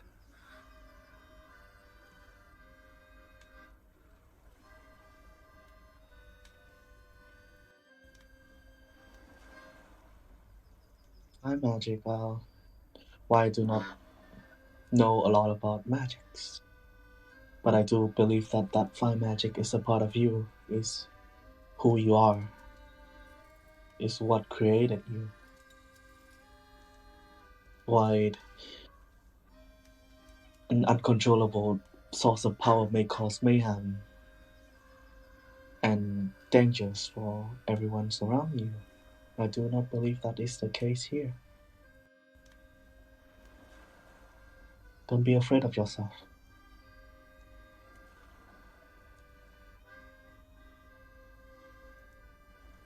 Trust that you will be able to control your power.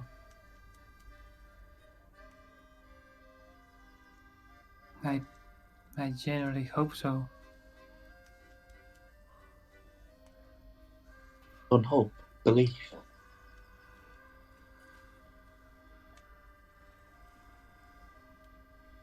It is you who can decide who you are. And I will drink to that. Daphne will down her glass.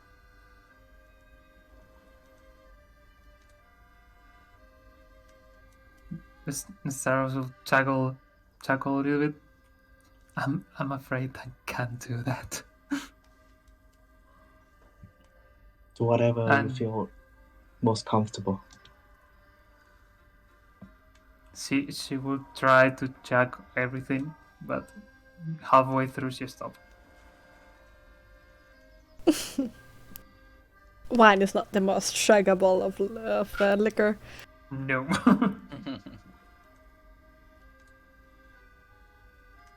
All right, at that point, Sylvia and Leo's coming back to the fire, and Sylvia is leaning into Ian's ear and is whispering something, and then Ian nods and tells everybody, "The outsiders have asked me to tell one of our oldest stories. Would everyone pay attention?"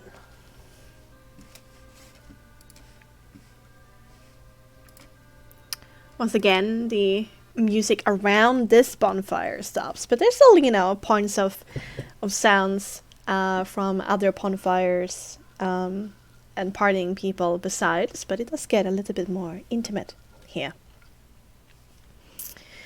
There's some kind of light from within his clothing lighting up, and he seems to be casting a spell.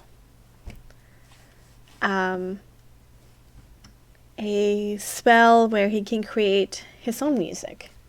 And you do recognize a little bit of the flares that he is using. If Saul would be here, he would recognize some of the flares he's using. You were off talking with Sophia, Saul. Yeah, talking. Talking. Quotation marks.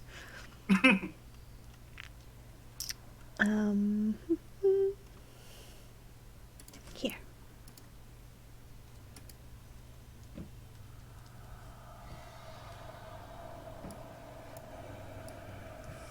Then he casts another spell as he fills his mouth with wine, spitting into the fire. The flames goes from an orange hue to a deep green one. As they dance and sway, dark shapes appears in the bonfire's core. And Ian starts saying, "We come from an ancient land whose name is long forgotten. A land of emperors and empresses. Our enemies forced us from our homes, and now we wander the lost roads." The dark shape and the fire takes the form of a man being knocked from his horse, a spear piercing her side. Ian continues, "One night, a wounded soldier staggered into our camp and collapsed. We nursed her terrible injury and quenched her thirst with the wine of life, and she survived. When we asked her who she was, she wouldn't say, All she wanted was to return to her forces. But we were deep in the land of her enemies. We took her as one of our own and followed her toward her camp. All the while her enemies hunted her. They said to us she was a princess. Yet we didn't give her up, even when their assassins fell upon us like wolves. Deep in the bonfire, you see the dark figure standing with sword drawn, fighting off a host of shadowy shapes as he continues talking. This woman of royal blood fought to protect us, as we protected her.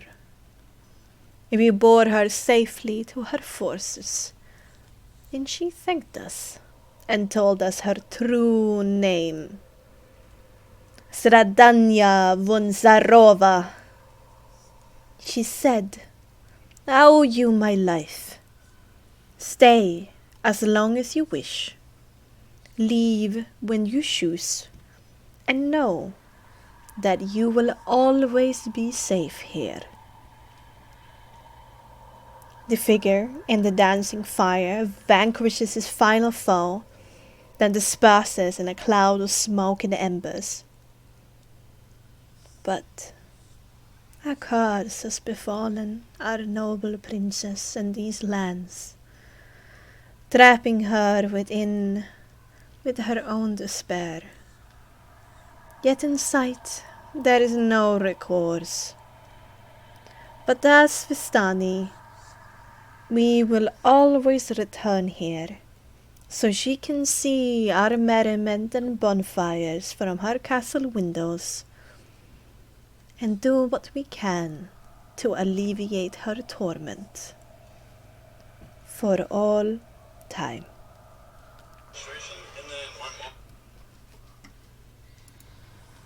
And he snaps his fingers, and the sound disappears, and the bonfire returns to normal.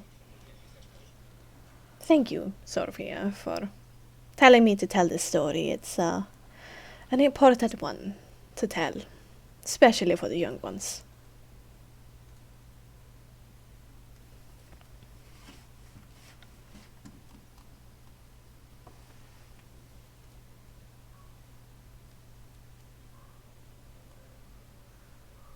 Some people start talking amongst each other.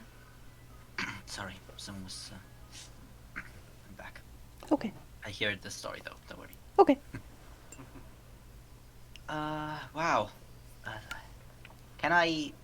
There was the images, right? I saw images about the story. Yes. Within the green bonfire, you saw images. There was an image of the Countess being stabbed by a spear, right? When she was on horseback from the side and she fell down. Okay, from the side. Could I I mean, it was probably just a short flash, so I don't even know if I can, but does it seem like a spot where I saw the crimson blood come? Could be. Hard to tell though, since the shapes within the fire were rather smoky, if that makes sense.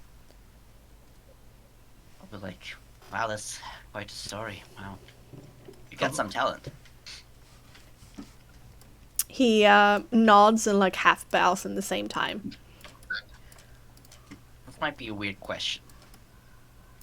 But the place where you were, was it snow there? Where you found her? I don't know what season it was. But it was here on the island of Domokan that we helped the princess. And it depends upon the season here, if there's snow or if there's not. But if you travel towards Kresk or Mount Baratuk or Gakis, there's an eternal blanket of snow upon those peaks. I mean, back then, this was different, right? There was no mist? It was the sun still, right? The mist came with the curse. So did the weather, I assume.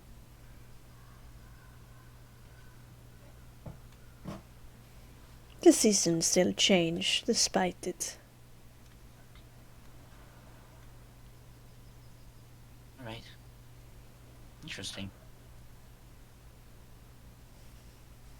Tells me a lot. And then people like continue talking to each other. They were respectful and listened to the whole story, but he listening to these questions, but then they start talking to each other again. Like, look over to Styrix and Daphne. I feel like we might know now what the Countess wants from us. What is your thoughts? I mean, if she's indeed cursed. Seems like something you would want to be fixed, maybe hidden behind difficult challenge. I don't know. Seems like something she would definitely be interested in. If I could help her with that, surely she would be grateful. Do I need to remember you what she said in the invitation?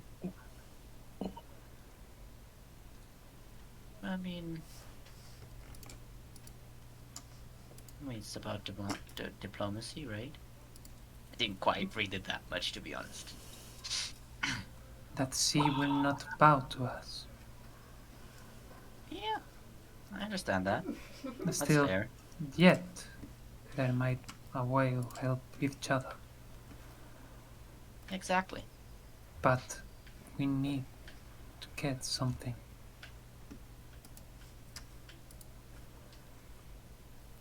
Well, it seems like helping her with her curse is a good idea, then. Make that First of all, work. do you think that she even want to get rid of the curse? I mean, like, this place is not that nice. Okay.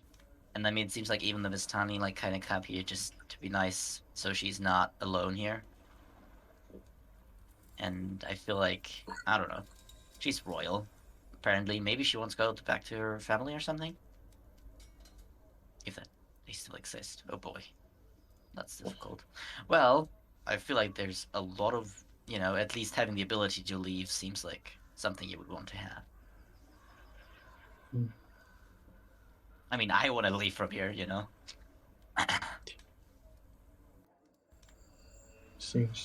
Seems like it's also related to some sort of war. I heard stories about a few wars. Again, my grandfather kind of like tells a bunch of stories. He's very proud. Yeah, the generals and all that, right? Yeah. Ismark leans in, puts his elbows on his knees, says with a thoughtful look on his face, I think that explains a little bit. I didn't know that she was... Well, there was a certain sadness to her. Thought she was just spoiled royal, but there seems to be something more going on. Is it strange that I feel a little bit bad for her? Oh, that's good. It's called empathy. Oh, Understanding your enemies is the only thing you can actually beat them, I still need to remind you that while her reasons might be understandable and relatable, the things that she did was not. mean, we don't really know much. We're just jumping on a lot of assumptions. Indeed. From all I've heard, she got attacked by a wizard dude with a bunch of people and had to retaliate, and now is angry at the people that did that. Mm. I mean, we don't even know if the kidnapping is even connected to her. Although this seems rather logical, considering how mystical it was. And let's try to keep our judgment, well, objective then. For sure. Also, is Marc. I'm sorry. Mhm. It seems like the Vistani kind of know that the Countess has interest in you. So that's why they... Oh. That's why. I see. You know, it's very unfortunate. Could have had some good time with Savoie. What? What? What? I mean, isn't it obvious? I mean, you should have... You know that, right? Really? She would... But no. I need some air. I'm sorry. That was a little bit inappropriate. And he excuses himself with a hasty smile and seems to be walking towards the river at like the edge of the camp. Yeah, that was more than inappropriate. No, I think this was very important. He needs to realize how difficult this is. I don't think running from it is gonna be his option. I feel like he needs to understand that.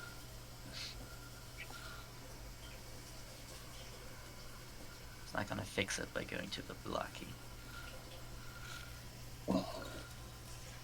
Indeed. Going to the Valaki does not solve the root of the problems. Yeah, and it's jumping on the thought that he will be safe from the Countess. Just seems not. I feel like that might be another way for him. Maybe if the Countess takes interest into someone else, she might not care So, that much about it anymore. in the grand scheme of things, I do not think that change anything.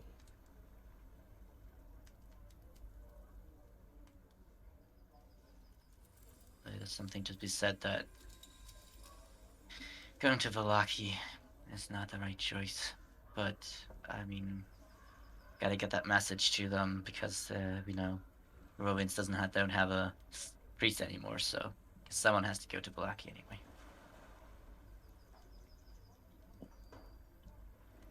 Like, that reminds me. And look into like the group. Any of you guys have like stuff with Valaki? You do stuff with Valaki, trade and stuff, right? I heard that. There are a few who break away from the conversations to give you like murmured nods and murmurs of agreement. Is anyone wanting to go there anytime soon? Could use some Tani besides us. It seems like a good safety measure around these parts. Ion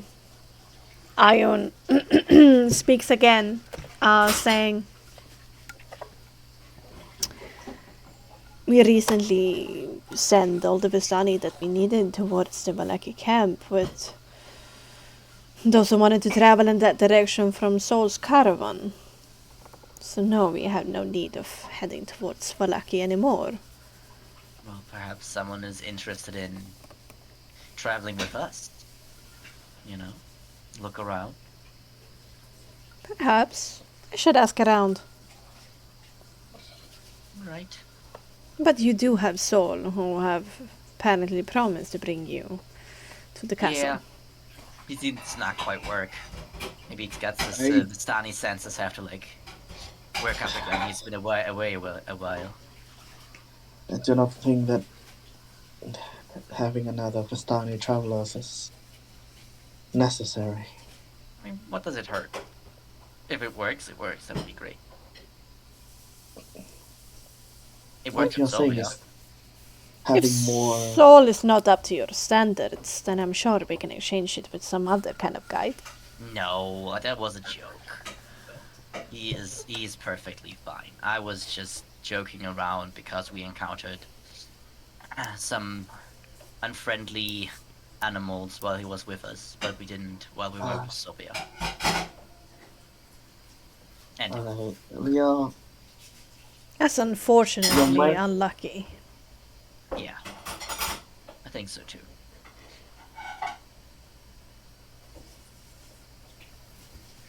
I do not think that we encounter those animals by chance, in my honest opinion. I know. I feel like having Listani No. around us seems to make these appearances less likely, in my opinion. If the Countess wants to greet us, she will do that, even with Vistani. We don't know that. We don't know anything about her.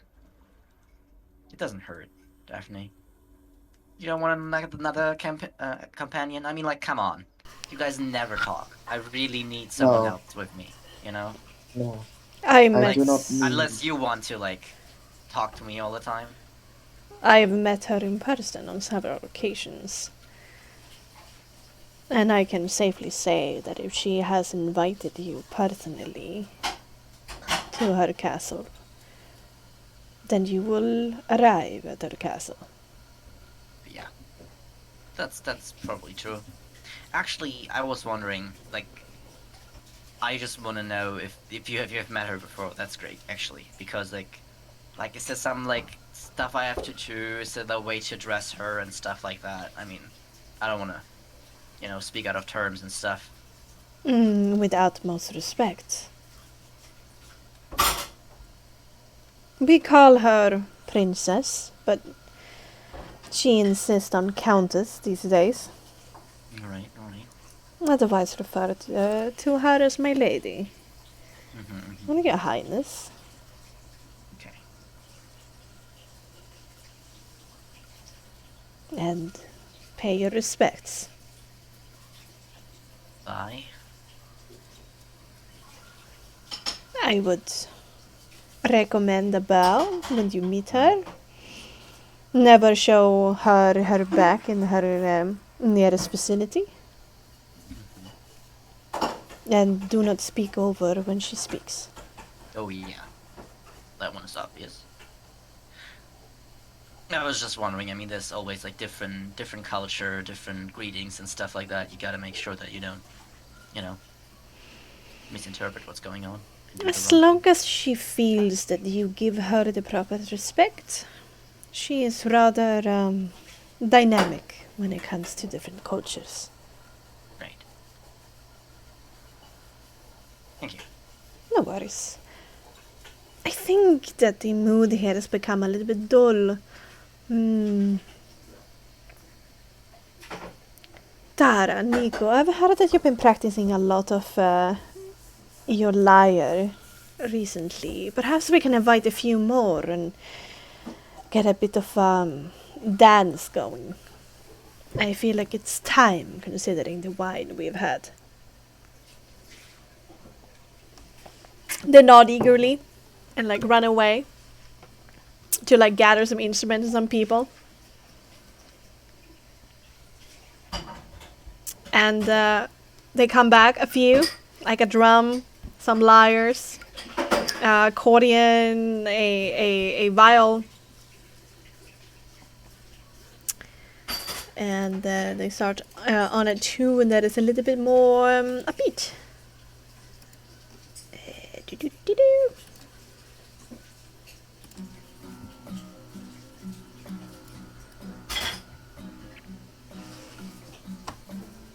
And the sound of the crowd is like magnifying, people like tapping their toes, and immediately some people who go up dancing Sorbian floor start strolling together around the bonfire. Wen is carefully moving Bella around, more likely around her. And they kind of try to invite you to dance with them. You will surely do. Alright, Daphne starts. Definitely will just take a deep breath and just, you know what? It's a chance to loosen up. Exactly, it's gonna be Who fun. knows Come on, when guy. we'll have another chance again. Alright, I'm in. Come on, Cyrix. I know you want to try it. Daphne will give her hand to Cyrus. So. I guess at this rate I have no choice. You have taken your choice. Styles will take Daphne's hand. Alright. You start joining the frenetic, rather free-form dancing that the Vistani enjoy. So, you've been enjoying some fun times with Sophia. But that can be over for now if you want to, or you can actually get to retelling your tales so she can write it down. I mean, maybe they'll just talk. Retell the tales. Alright, so you're gonna spend most of this evening inside of a wagon with Sophia, huh? Yes. Alright. Just talking, you know? Mm-hmm. Yeah, just talking. Yeah. Yeah, just like Yeah, people yeah, will yeah. do Just- alone. Yeah, just retell the moments where I unleashed my crossbow. Yeah. And, preparing for your next feat. Right, Mhm. so? Yep. Okay, I'm not proud anymore that I made up that joke. Alright. Okay. I'm just checking in to see if you Yeah. wanted to get to the dance party. It's too late to regret now, Leo. Yeah, It's too it's late. been running on its own now. Alright, okay. During the dancing, Daphne, this tiefling over here, the red one, with the pencil mustache, is definitely gonna dance close to you.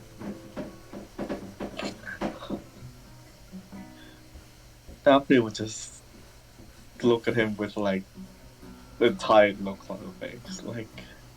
You will, unfortunately bump into Daphne, pushing her into the guy.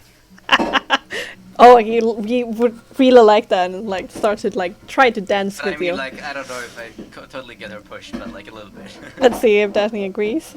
Or Suka agrees with that. Sure.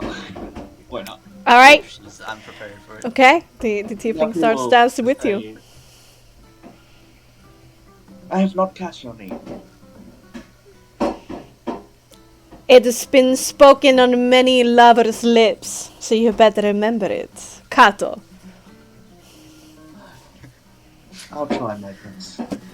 But don't count on it. I count on many things for tonight.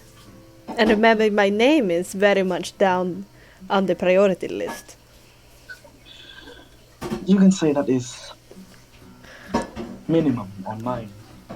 Because I will assure that my priorities is a lot different from yours. I'm sure I can persuade you to align it to mine. Once again, don't count it. Once again, I will take that as a challenge.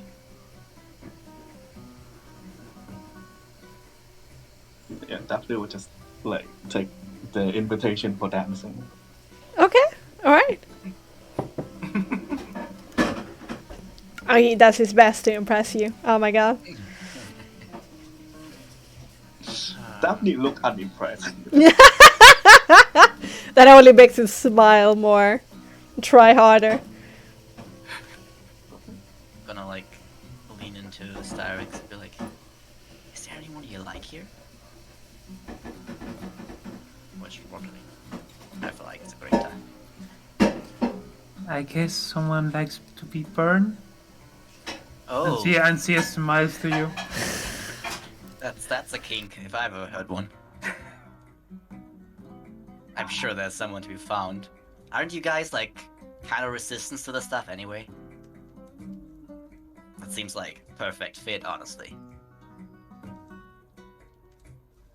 Styrox would cast Mage Hand and slap Leo.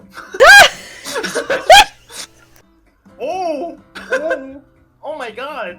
Can I like see it, or do you like quickly try to like hide it or something? Or... do I see No, it? she wouldn't try to hide it.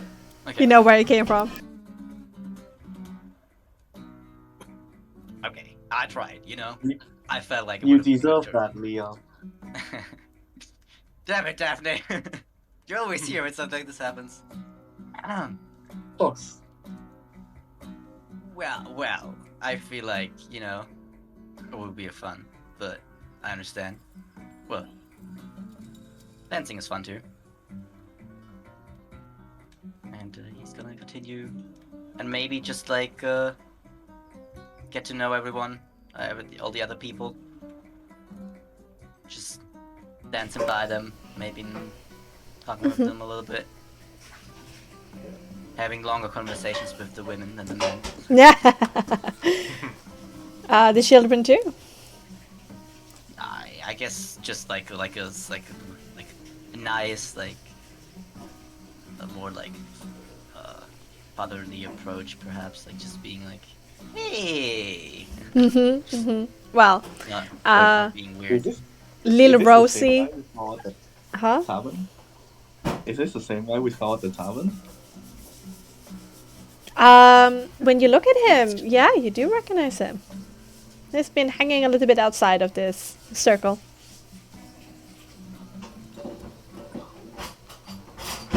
Huh.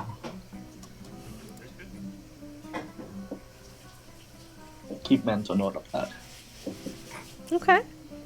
You meet little Rosie and Fonzo, who are very excited to get to dancing.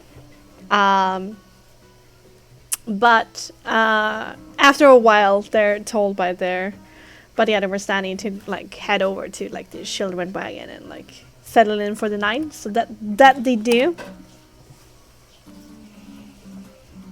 So does Tara and Nico over here, who were in their early teenage years. Told that they're supposed to take care of the children during the night. They're a little bit too young to like join in on this grown-up shit, so they also go. Then you have Dorinia, who seems very keen on knowing more about, you know, who you guys are and the outside and stuff like that.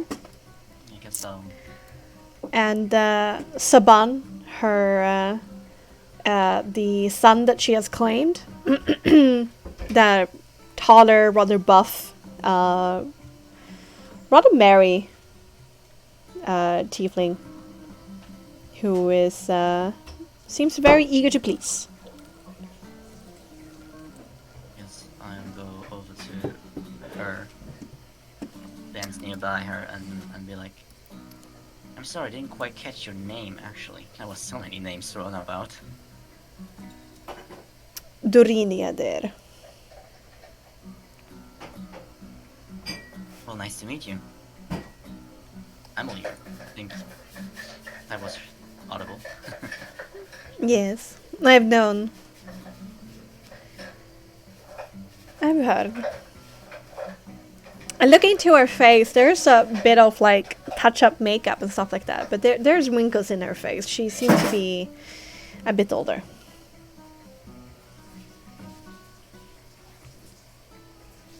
I hope you are having a good time, dear. This seems quite fun. It's been a while since my last party. How are the parties like in the Protectorate for somebody like you? Oh, I mean, like, I'm like all over the place. Like, I'm not kind of the guy that goes to like these nobles parties. You know, they're kind of boring. But Really? the real shit is going down when you go a little bit outside. I mean, crazy stuff. Alright. And she starts inquiring about that. I guess he's gonna ask like, do you know if there's like some like extra stuff to it, enhance the experience here. I know that sometimes, that can be quite fun. Well, if you want a really good time, we do have some pies.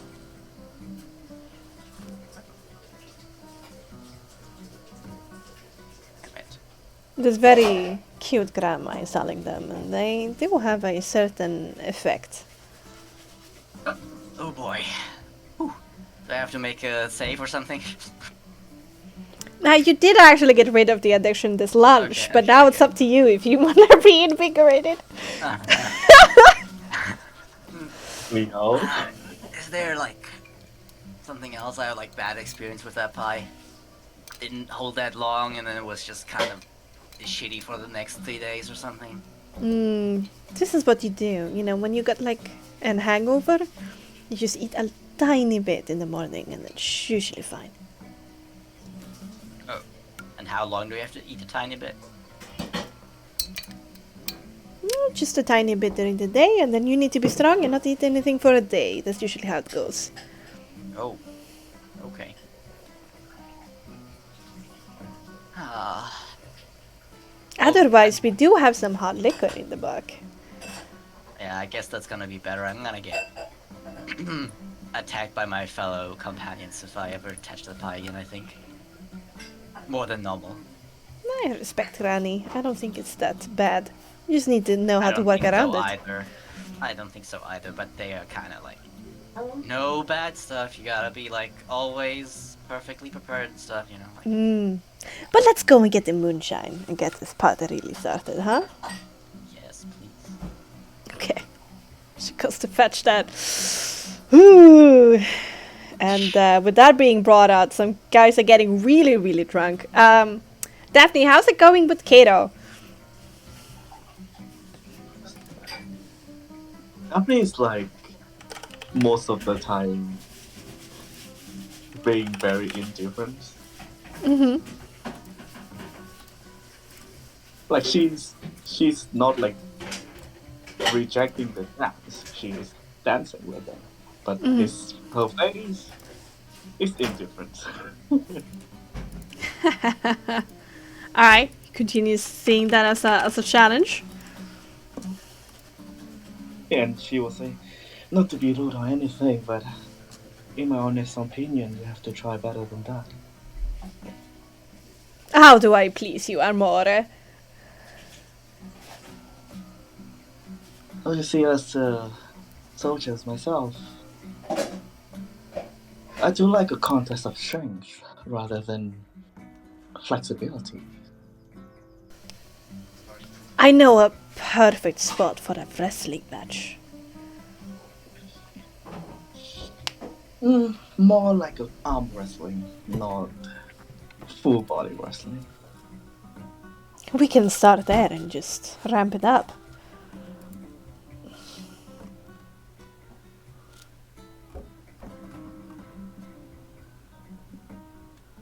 Alright, let me test my metal against yours.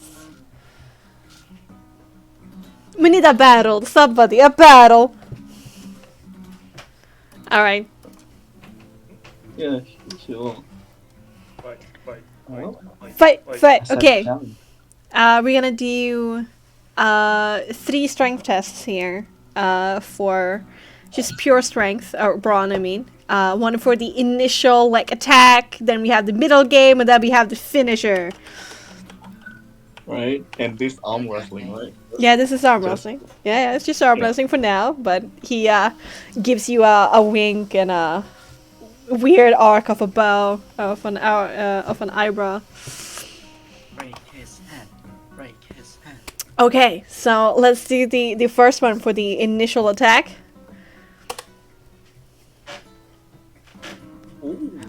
Ooh, you immediately have him on the back burner, and he gives you a smile that he's really impressed by this. All right, you have the advantage coming into.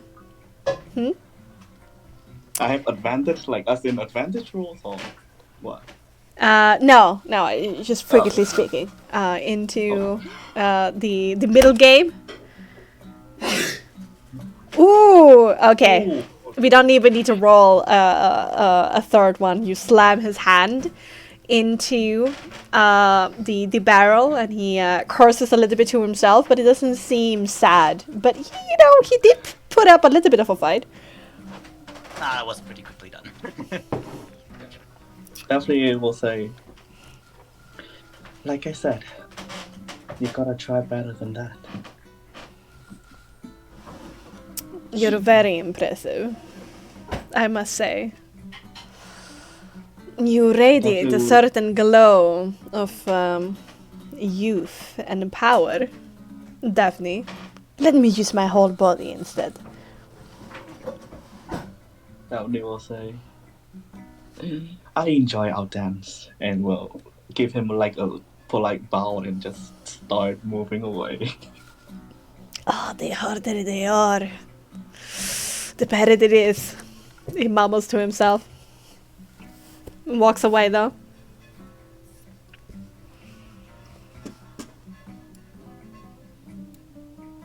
Yeah, she would just walk by to Styrex. Okay. Wherever she is, I guess.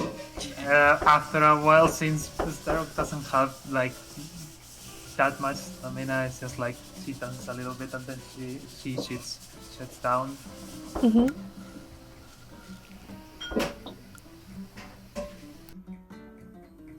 Leo will move on after getting like I don't know, like a mug or like a bottle of whatever. Yeah.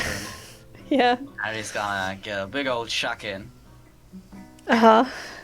And he's gonna join the two ladies. Oh. Yeah, and he's gonna be like, "Hey, Savoie, you haven't really introduced me to your good friend over there." Oh, she needs no introduction. I mean, just look at her. That is true. That is very true. I got us some good stuff. And I hold out like, I don't know, the bottle or something, whatever I got. Oh, now we're talking. This Yes. is gonna be a night to remember then. If we break I know this my out. way around. Sure. Alright. Wanna take something? Fill up their They both agree. Like, drink heavily. Anything specific any one of you wants to have in conversation with anybody? People are started to get quite drunk at this point. Oh, I don't think I've got enough information out of the evening. I think from now on the information is not important anymore. All right, Suko and Leo. Definitely would just say to Styrex, I have a striking suspicion that our companion Leonard is also interested in the art of crossbow shooting as well. Please don't start again. Last time I couldn't. I tried to hide it, but it wasn't possible. Come on. You know, sometimes it's laughing at it as a joke is reasonable, you know? That is actually true. But sometimes having jokes, you miss something like that. And she will point at the table that wasn't also in the tavern. Mm-hmm. Yeah, I do notice that guy. Definitely will call out to Leo and say, "Oi, Leo, Hey! you can do whatever you do, but don't try to get the whole party in crossbow shooting as well, will ya?" I mean, I don't know how this stuff's going on here. We'll see. In short, stop trying to get the whole party slept with someone else, alright? No fun. My fun is different from yours. I see. Kato wasn't doing well, huh? Honestly, we have to arm wrestle as well, honestly. Sure. Take you on any days. Great. Why not now? I feel like... Yeah. Maybe. Quickly. So, I'll come back to you, ladies. Just...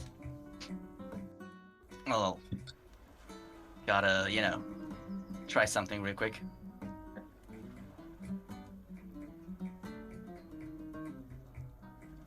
Alright. Uh-huh. Another challenger, I see. Yeah, been a little bit drunk, so we'll see how this goes, but... Make me a vitality saving throw. Pepper. Oh shit. Ooh, me? Yeah. Vitality saving throw. Oh. Yeah, you're gonna roll with disadvantage. Because you're Come on. you're drunk. You're drunk. I got a Properly like, drunk. You go like a little bit sideways when he sits down.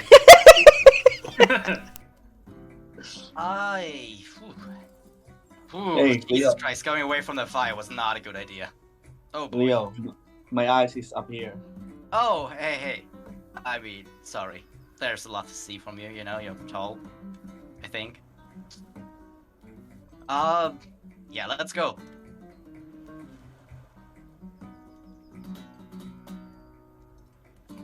Alright, roll yourself a brawn check as well. With disadvantage though. Break it up. So, brawn check. Ability check. Brawn. Oh, wait. Wait. This one's not too hot. That's Wait, is that Daphne? I believe it's like Daphne. Why does it say Daphne? No, no, wait. You forgot. Oh no, but he forgot to change the micro. Oh, Yeah. okay. Oh, okay. Oh, sorry. No worries. Okay, so Daphne Apologize. definitely have the like pushing Leo down from the initial attack. So let's see how the middle game is going. As you start to The stabilize. Oh. You have a chance! You have a chance, Leo! Oh, I can feel the power. Hey, Oh! disadvantage. And then again. Woo! Alright, you bring it up again to a neutral position. Okay. Alright, one more time. See what happens. Alright. I got this. Final. Oh. Yeah, I can't beat that, unfortunately. I mean, you But I can got close. roll Double to. not 20. Double not 20. Yeah. Okay. Daphne won't have that, and then slams Leo's hand into the barrel. Yeah, and like Daphne, like as Leo is pushing against her arm, she would like grab, like clutch on Leo's arm, like really hard and slam it down. Oof. You don't feel too much because you're drunk. Okay, but I did better than Kato, didn't I? That is true. I give you know what? Kato a If we 3. do it, I give you a 5. thank you. But you have Out to of- remember, I'm drunk. Alright, Out So, of like- 20. next time, I was pretty, I felt like I got that in the middle there. I kinda had you. You have to admit that. Yeah, I'll admit it. Yeah. And I also admit that you got slammed down pretty hard. Aw, come on. Alright, that's enough. Maybe if I feel a little bit better, we can do it again. Sure, any times. Alright, he's gonna go back. Look at Styrax jokingly. How about you? You wanna do arm wrestling too? I can show you a few tricks. She will look at her arm. Do you really think this can do something? Of course. And knowing how to arm wrestle right can be pretty handy to chase away the unwanted visitors.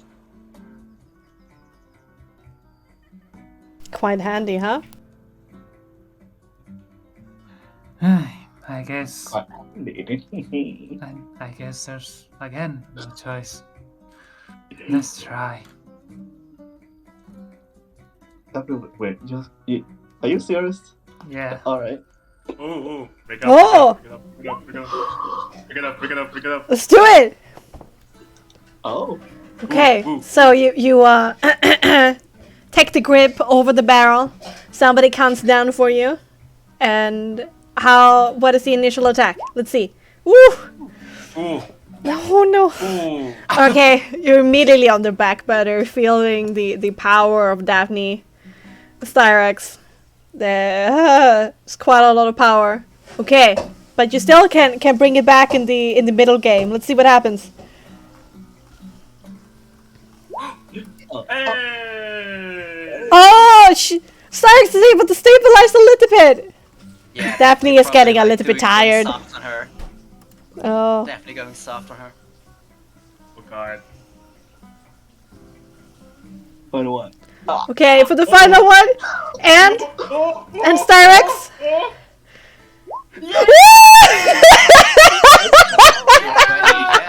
Finish it off. Oh boys! I love that it's an advantage.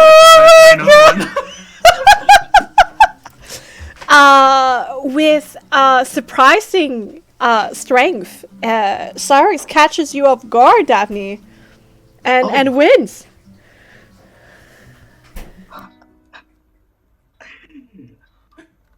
Now they will look at Styrax and say, Did "Oh you- wow." Did you let your guard down because of me? No, I did not.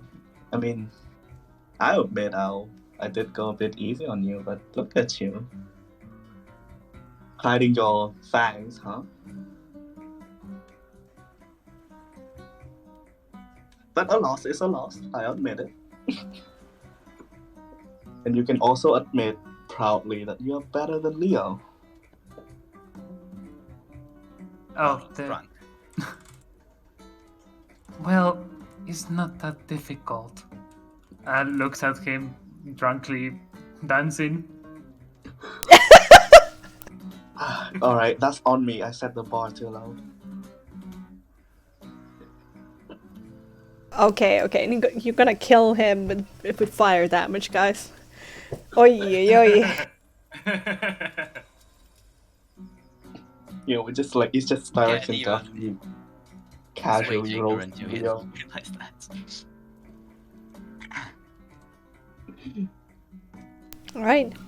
And through a few more people come up and wants to challenge Daphne to contest of strength. There's more dancing, there's more moonshine, there's more wine. Perhaps there's some wrestling in the bushes. Perhaps. Perhaps. Yeah. Perhaps. There are definitely a few of those sounds around. Kato is definitely at the end of the night. He's gonna try to do exactly that with Daphne.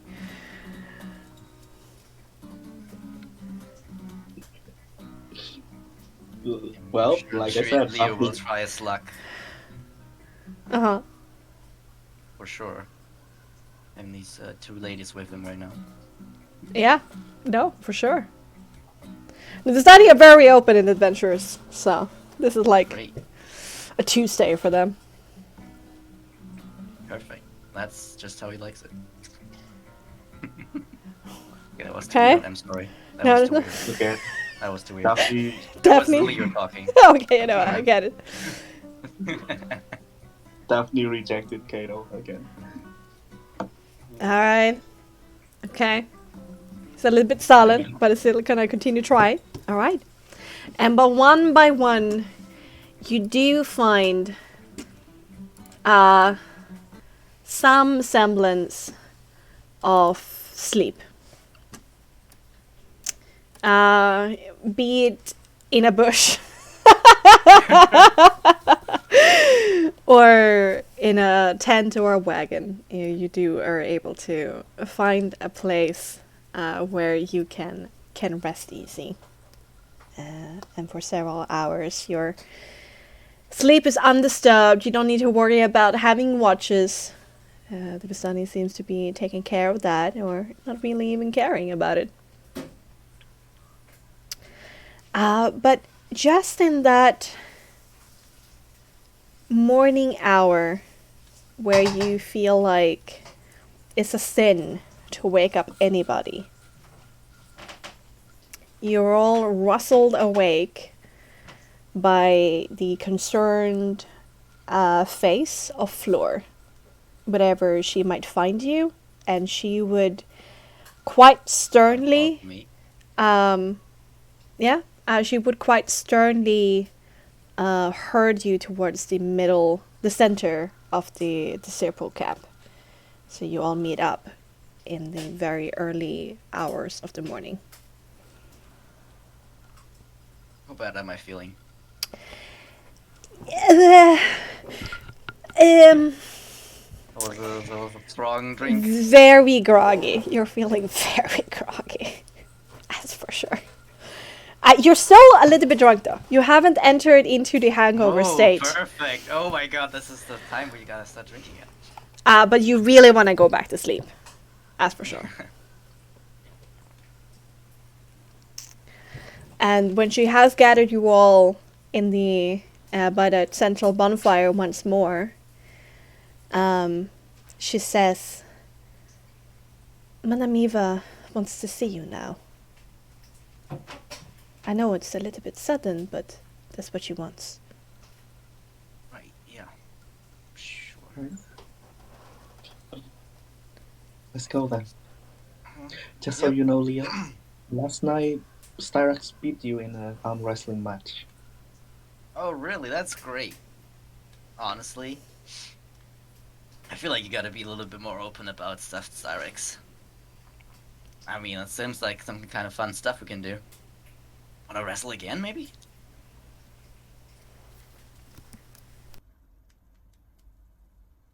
No. Oh, okay. I We get have it, you know. we have things to do now. Yeah, sure. Yep. I mean, just keep it in mind. Let's go. Sober up, young man. You just slap Leo in the back. Jesus. Oh my god. Don't do that. Jesus Christ. Dude, have you ever been drunk? Yeah, plenty of times. You Roll like- me a vitality saving throw at that point, Leo. To see if you're gonna throw up. I thought you wrote brain stop or something. Oh, okay. Okay, no. You feel it, but you control it. Jesus Christ, Daphne. You shouldn't have hold back, you know. Throwing up will make you feel better. Perhaps. But Zoda's drinking more, and I shouldn't do that either, right? So, let's get there. I can slap you again. Perhaps I am not gonna get slapped. I feel like we have been, having this kind of thing going on where I feel like it's not necessary, you know? Let's Okay. go.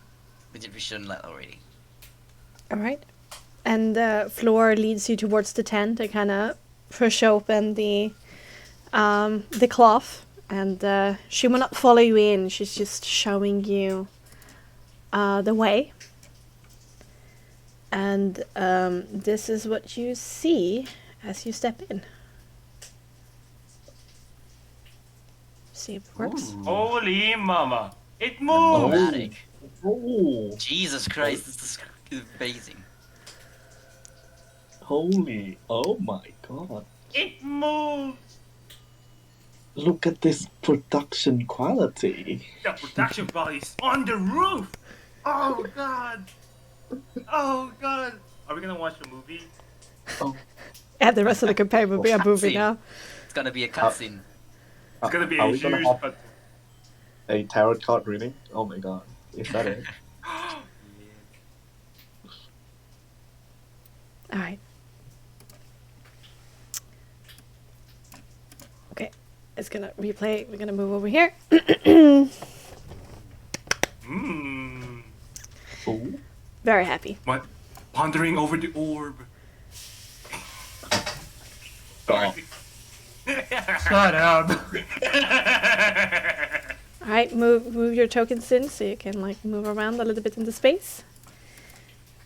And what you see is that magic flames cast a reddish and orange glow over the interior of this tent, revealing a low table covered in a dark velvet cloth.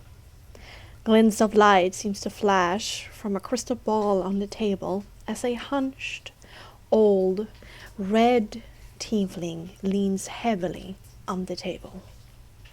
As the old tiefling speaks, her voice crackles like dry weeds.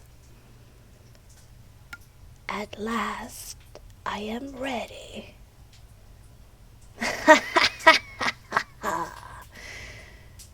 Dry laughter escapes from her throat, but turns soon into a cough. Madame Eva looks harried, sweat dripping down from her forehead, and one of her hands trembles as she grabs a goblet of wine where she tries to wet her throat with. Her black coal eyes, seemingly reflecting no light at all, takes you all in. She nods to herself as she lets her eyes wander over Daphne and Cyrex, a small smile when she sees Soul, but it quickly is exchanged with a grim mask when she beholds Leo. Maybe. She's about to say more, but resolutely changes the topic instead. We do not have time to tarry. I grew weaker every second. I never have had such adverse effects to my talents before. This is a great sign.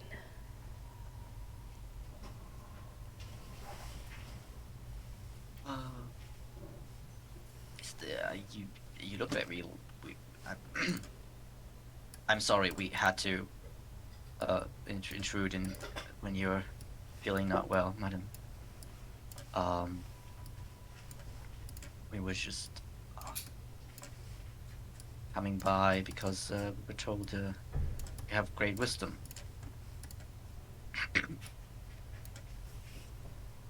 It is you who is making me this way. Me? But it's alright.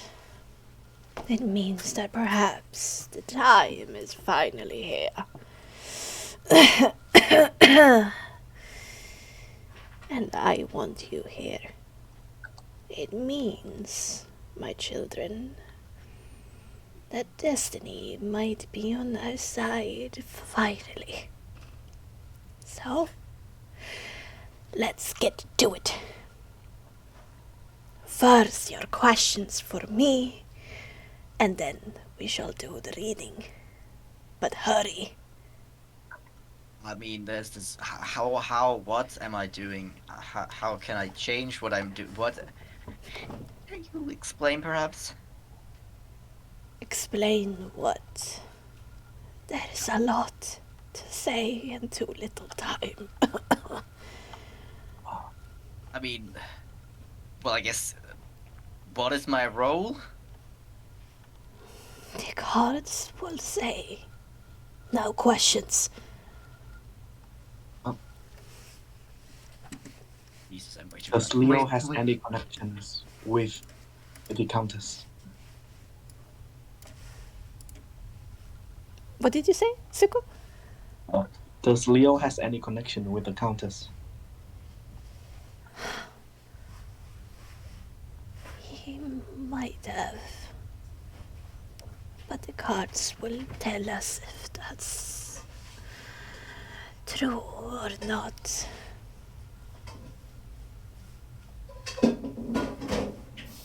Another. I maybe have water before this.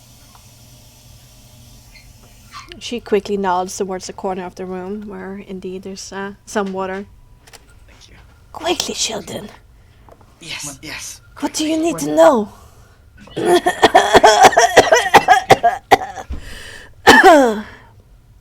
When people in these lands refer to the Mother Night, who is it? Mother Night, Father Night, same entity. Be careful. They are everywhere and very much involved with all of this. I cannot say more. About like a raven, like an intelligent raven, seemingly guiding you. Is that like a thing from like a god, or is that like something counters do with us, or? The ravens are elusive. I don't even know truly. But it is. But seek them out, nonetheless. I feel they might have something to aid you. Another!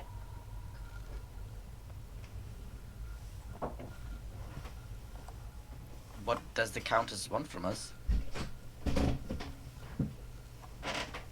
Only she can tell for certain, child. But it's no secret that she wants more people to populate Barovia once more.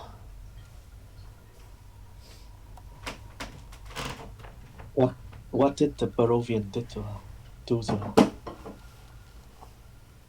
It was a betrayal. The Barovians were the chosen people of the Sarovich Empire. Traveled with them as they laid siege and war against the old Emperor Shay. But when our princess changed, they tried to stab her in the back, and she has never forgiven them.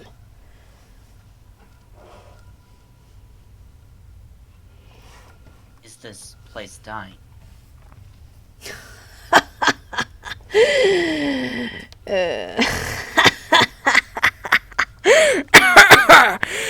Very much so.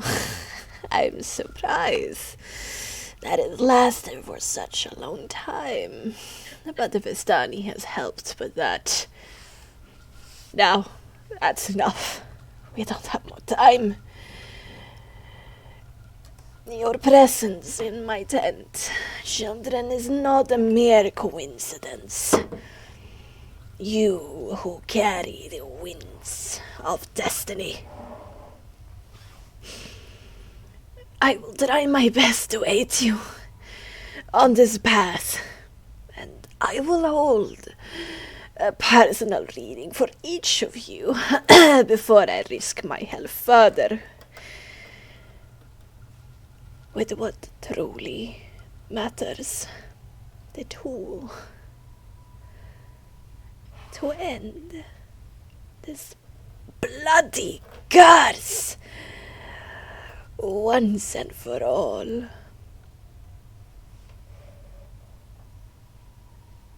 And for that, we will now hold your personal reading. Know this. The first card will speak of your mark upon this world, your current embodiment, so you may know yourself. The second card will reveal your triumph or defeat in this cursed lands of discovery, of weakness and growth. The last card divines your transformation, if you would withstand and overcome the challenges that befall you. Who will step forward first? I think I need to sober up a little bit before this. He like keeps drinking water. I shall be the first one. She nods and mentions for you to come forward towards the table, where she brings up this deck of cards, and she spreads them on the table, so you're able to pick them. And as your hand reaches out for a card, she snaps it with a rather quick motion, more so than what you expected out of her. And she says, "Careful. You need to sense that is the right card. Think before you choose." All right, I shall do that.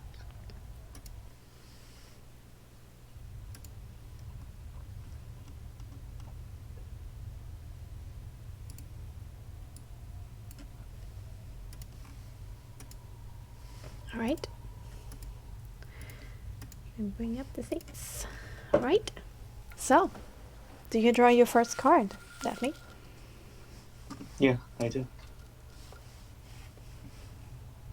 All right. And you pull it over on the mat so everyone can see.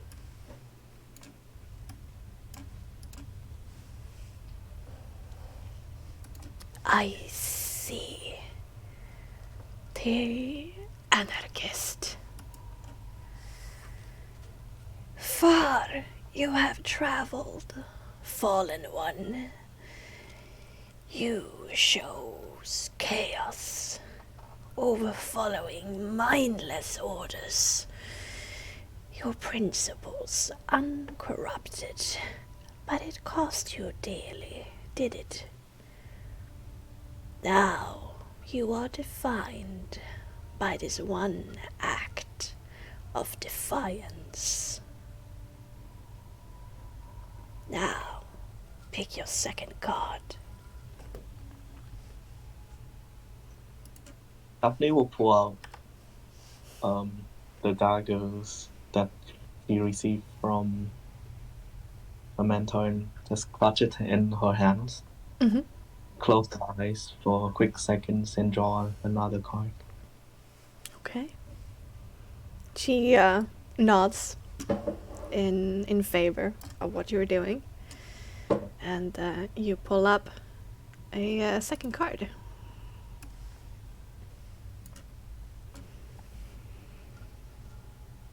The traitor. You are bonded to your principles, but they will weaken by your wound. And it will be deepened twice, dramatically so. Two shall weaken your faith, and you shall bleed conviction. Your last card, child.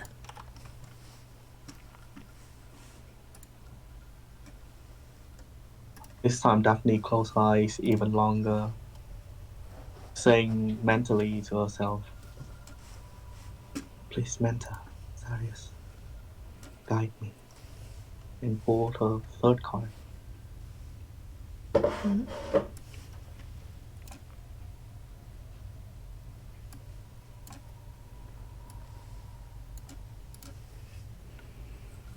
The monk. Oh, yes. There is a way, a radiant one, to find your grace once more. The key you must find in yourself. Now, keep these cards. They will remind you of your triumph. And she gathers them all up in a very shaking hand. She kind of moves her head to the side in the same time and coughs violently another time. And holds it shakingly out at you, the 3 cards. The anarchist, the traitor, and the monk. Daphne receives the cards with both of her hands and at the same time take a long bow. Thank you, madam. Thank you. I was happy to see that someone is grateful. Who's next? I'll go this time. Like I said to your friend, let the cards speak to you. Choose carefully. And Starbucks will look at his notebook, at her notebook. Without looking at the cards, will pick one. Right?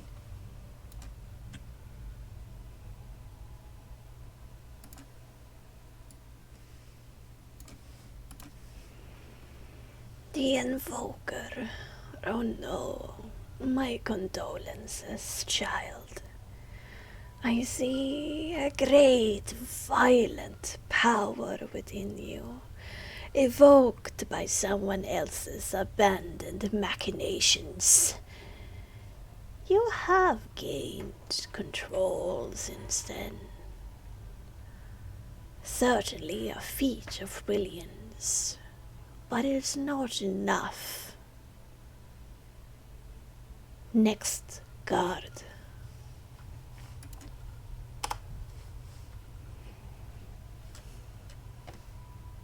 She will, Starbucks will actually open her notebook and open the first page.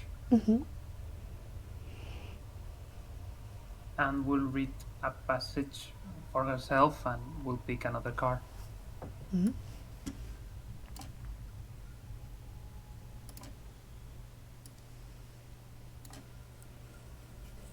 The dungeon. Know this. It can never truly be tamed. Like a raging fire, you may burn the innocent, and you may come to isolate yourself, to keep your powers from hurting others, and you may fall in a prison of your own mind's creation.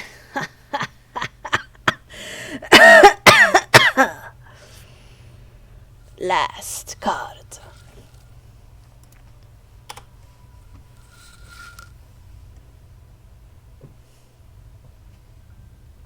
She will, Starbucks will pick the card at the same time she closes the notebook. All right.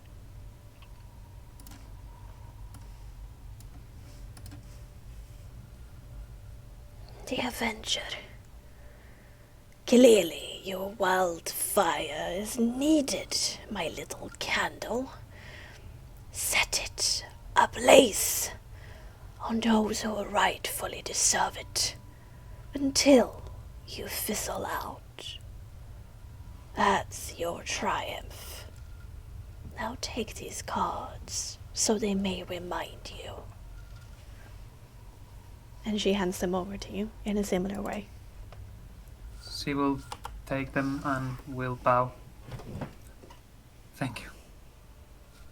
And all hear these conversations, right? And Yes. still in the room. Yes. Soul, why won't you step forward, my child, so I can tell you of your future? Sol will slowly go up to Madame Eva's. Yes. And sell himself in to the reading. All right. And she also cautions you of to be careful when you pick your card and really feel it with your instincts. Okay. So Soul will grab the neck of the lute, filling its not metallic screens, like the strings it has in the wood, and it takes a deep breath and draws a card. All right. And you flip it open.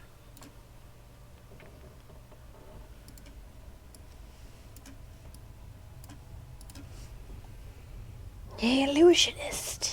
Ah, yes, your trade and embodiment is that of the lie. You weave a reality around you that suits your purposes. Remember that sometimes lies can create needed respite, but sometimes it is the gravest of betrayals. Next.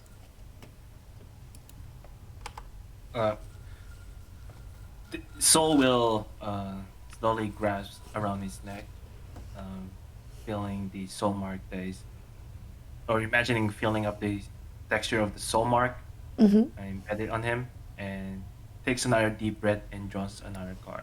All right.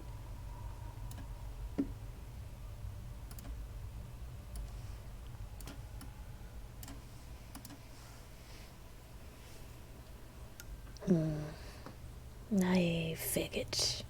The marionette.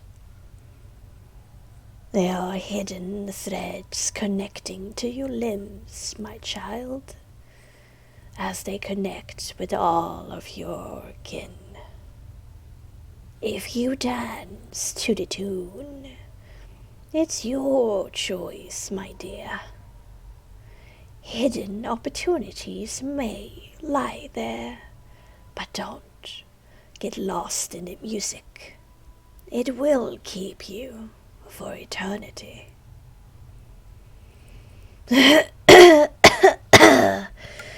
Last one. This time, Soul will close his eyes, feeling the air around him, and keeping the presence of mind. Takes a final deep breath and take another card. All right. And you flip over your last card. Ah, interesting. The Mimidian. You will fall in grace. That's certain.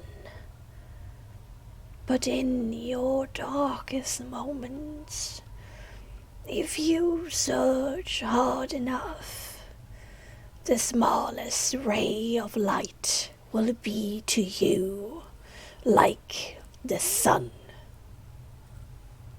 Now, take these cards to reminisce of what I've said. And she holds out the cards for you to take them. So we'll take the cards, take a deep bow, and say, Thank you, Madame Eva. and slowly and carefully shuffles away. And then Madame Eva's eyes fall upon Leo. Right. No escaping now. True. And he sits down. You must be very careful when you pick these cards, young one. Yeah, I did this something like this before, so I think I got this. No. Okay. Sure. Draw them as if your life depended on it, because it does. Okay. Sure. He's just gonna close his eyes and he's deep breath and draw a card. All right. There is a card that you are drawn towards. Can't really explain why, but it's the one for you.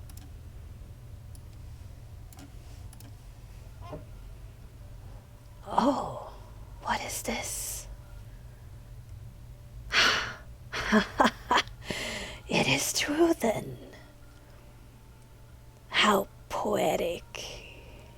You would be the one. Tempter is your name. Your presence alone caused all of this, and your presence may end it all. The Tempter also shines in your life, led astray by your own false love for yourself, tempted to not see the resentment that lies beyond. Next. Seem like taken aback at like all of this.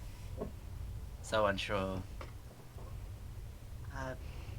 Okay. Sure. Sure. Oh man. This looks at all the others. He is like really trouble getting himself to do this. And then he is just gonna like looking at the others, he's just gonna grab a card quickly. Alright. Despite you grabbing a card, it's just one that calls out for you. Yeah.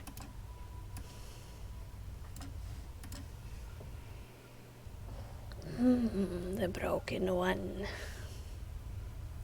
You shall lose this time, and the true horror of your past will reveal itself to you. You may break, old one, and surrender to escape your pain. Last card, Tempter.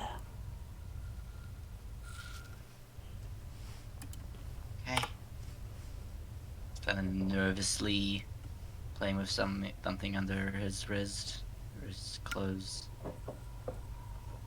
And then he is gonna take a deep breath, try to calm himself, and close his eyes, and again, this time really looking for the card that calls out to him, understanding the system. Mm-hmm.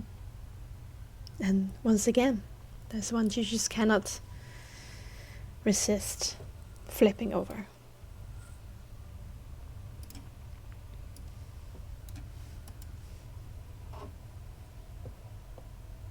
The Raven.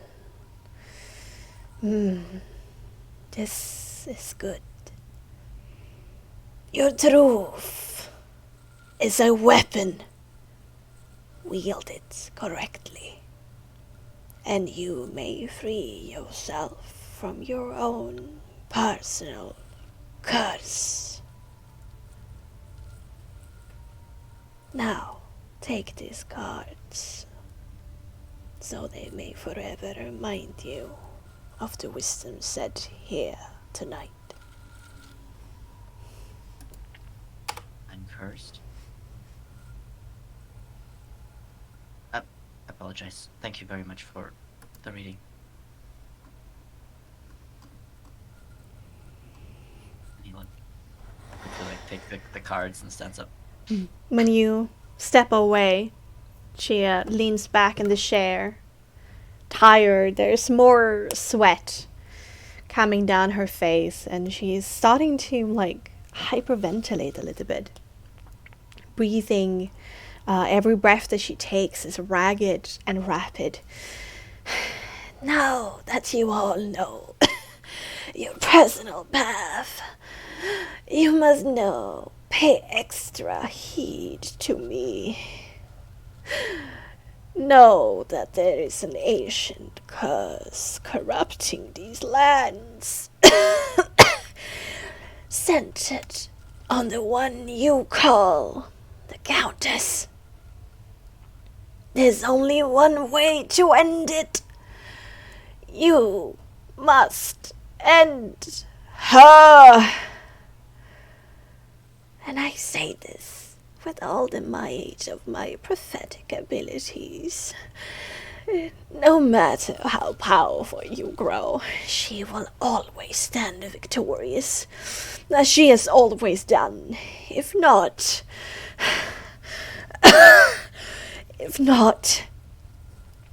you find the 3 vestiges. I have warned all travelers coming through Barovia who has visited my tent, who wanted to test their might against the cursed one. All has failed. None has found them. You must. With these vestiges, and as many allies you can muster, only then can you face the corruption. Do you all understand?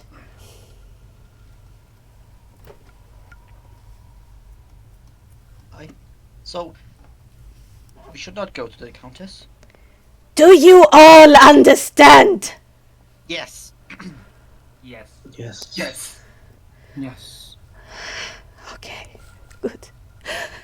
I will now read the cards who will help you find these vestiges.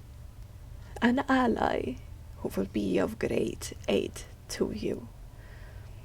And where this fated battle will take place.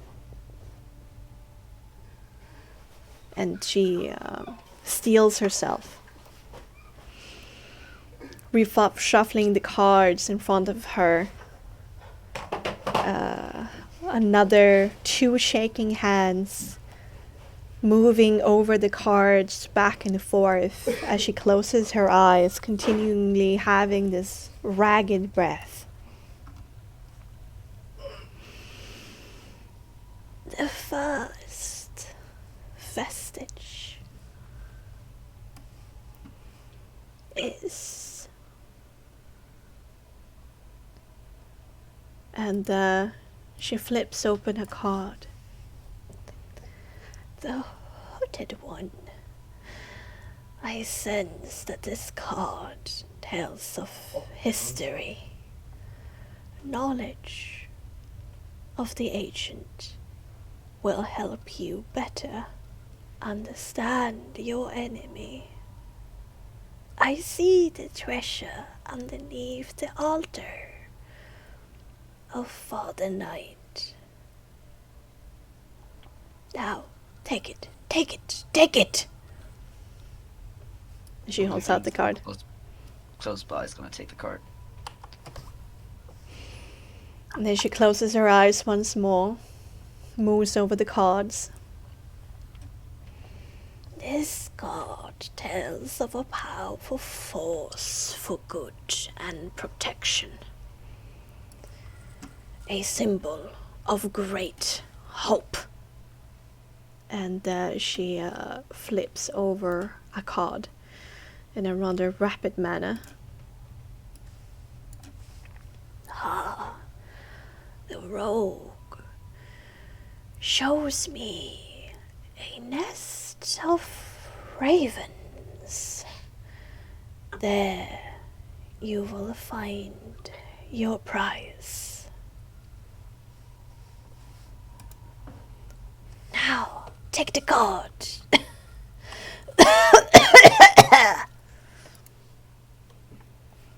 Right, yeah. So Neds wants to take it. Leo's gonna take it. Right. The last vestige. This is a card of power and strength. It tells of a weapon of vengeance, a sword of sunlight. And she flips open this card here.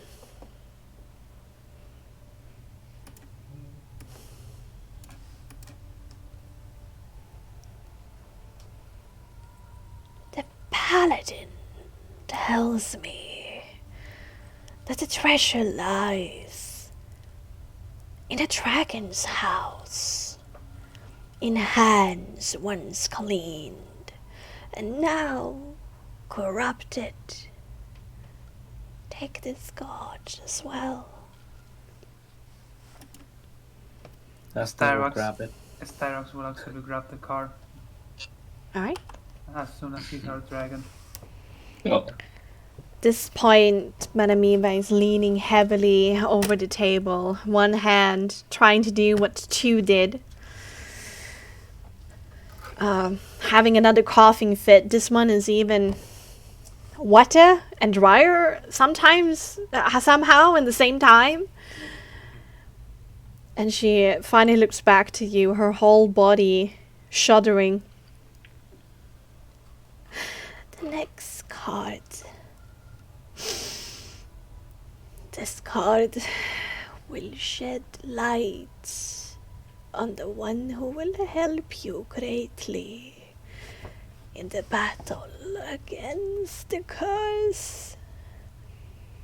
And she kind of, last thing she says, kind of stretched out a little bit in a whine, and she whole body is kind of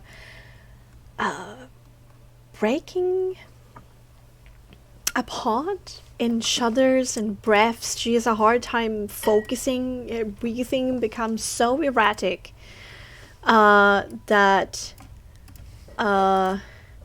she kind of collapses on the table. I'm sorry. I'm sorry, Soul. My child. I cannot resist it any longer. I cannot. You must go on without me. You must do this without the last two cards. Brother, I'm only trying to help you, sister. Why do you betray me? Then her head whips up as her face seems to be ripping in two halves, revealing the red and pink flesh beneath her skin. One mad eye stares at all of you and says, "Stay away!" The sound of flesh ripping is sickening, as is horrifying. In front of your eyes, Madame Ima seems to double inside as something seems to shed her skin. As flesh and veins are ripped, blood splatters over all of you in a shower. The metallic taste is clear on your lips. She screams, and she screams, at first shrill and revealing that extreme pain she feels within, but next it is guttural and monstrous.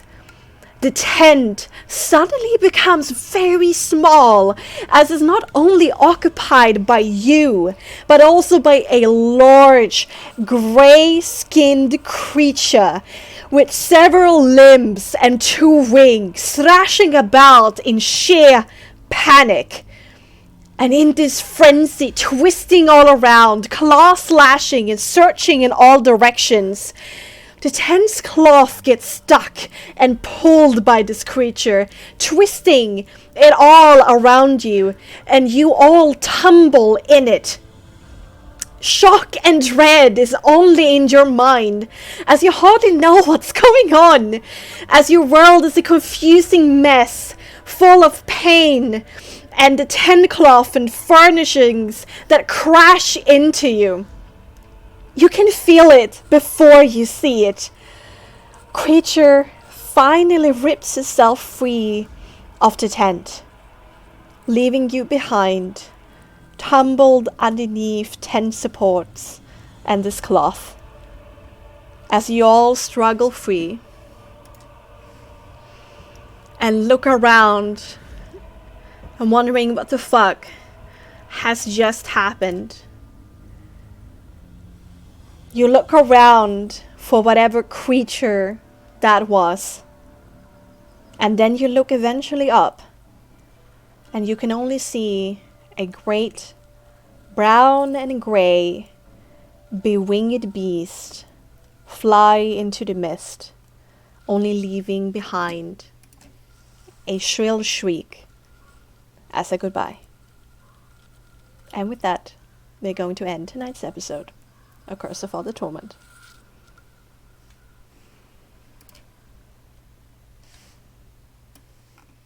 Yes? Wow. What the fuck? What Bruh. the?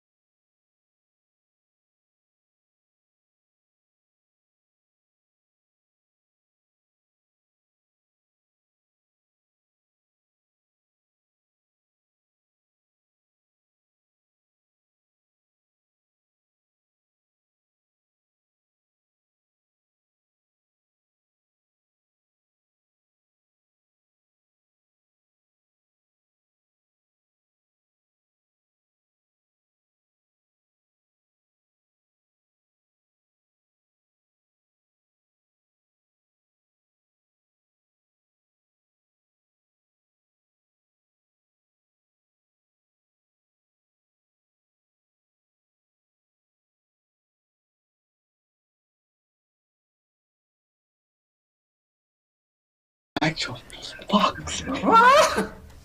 Bruh. What? Oh my god.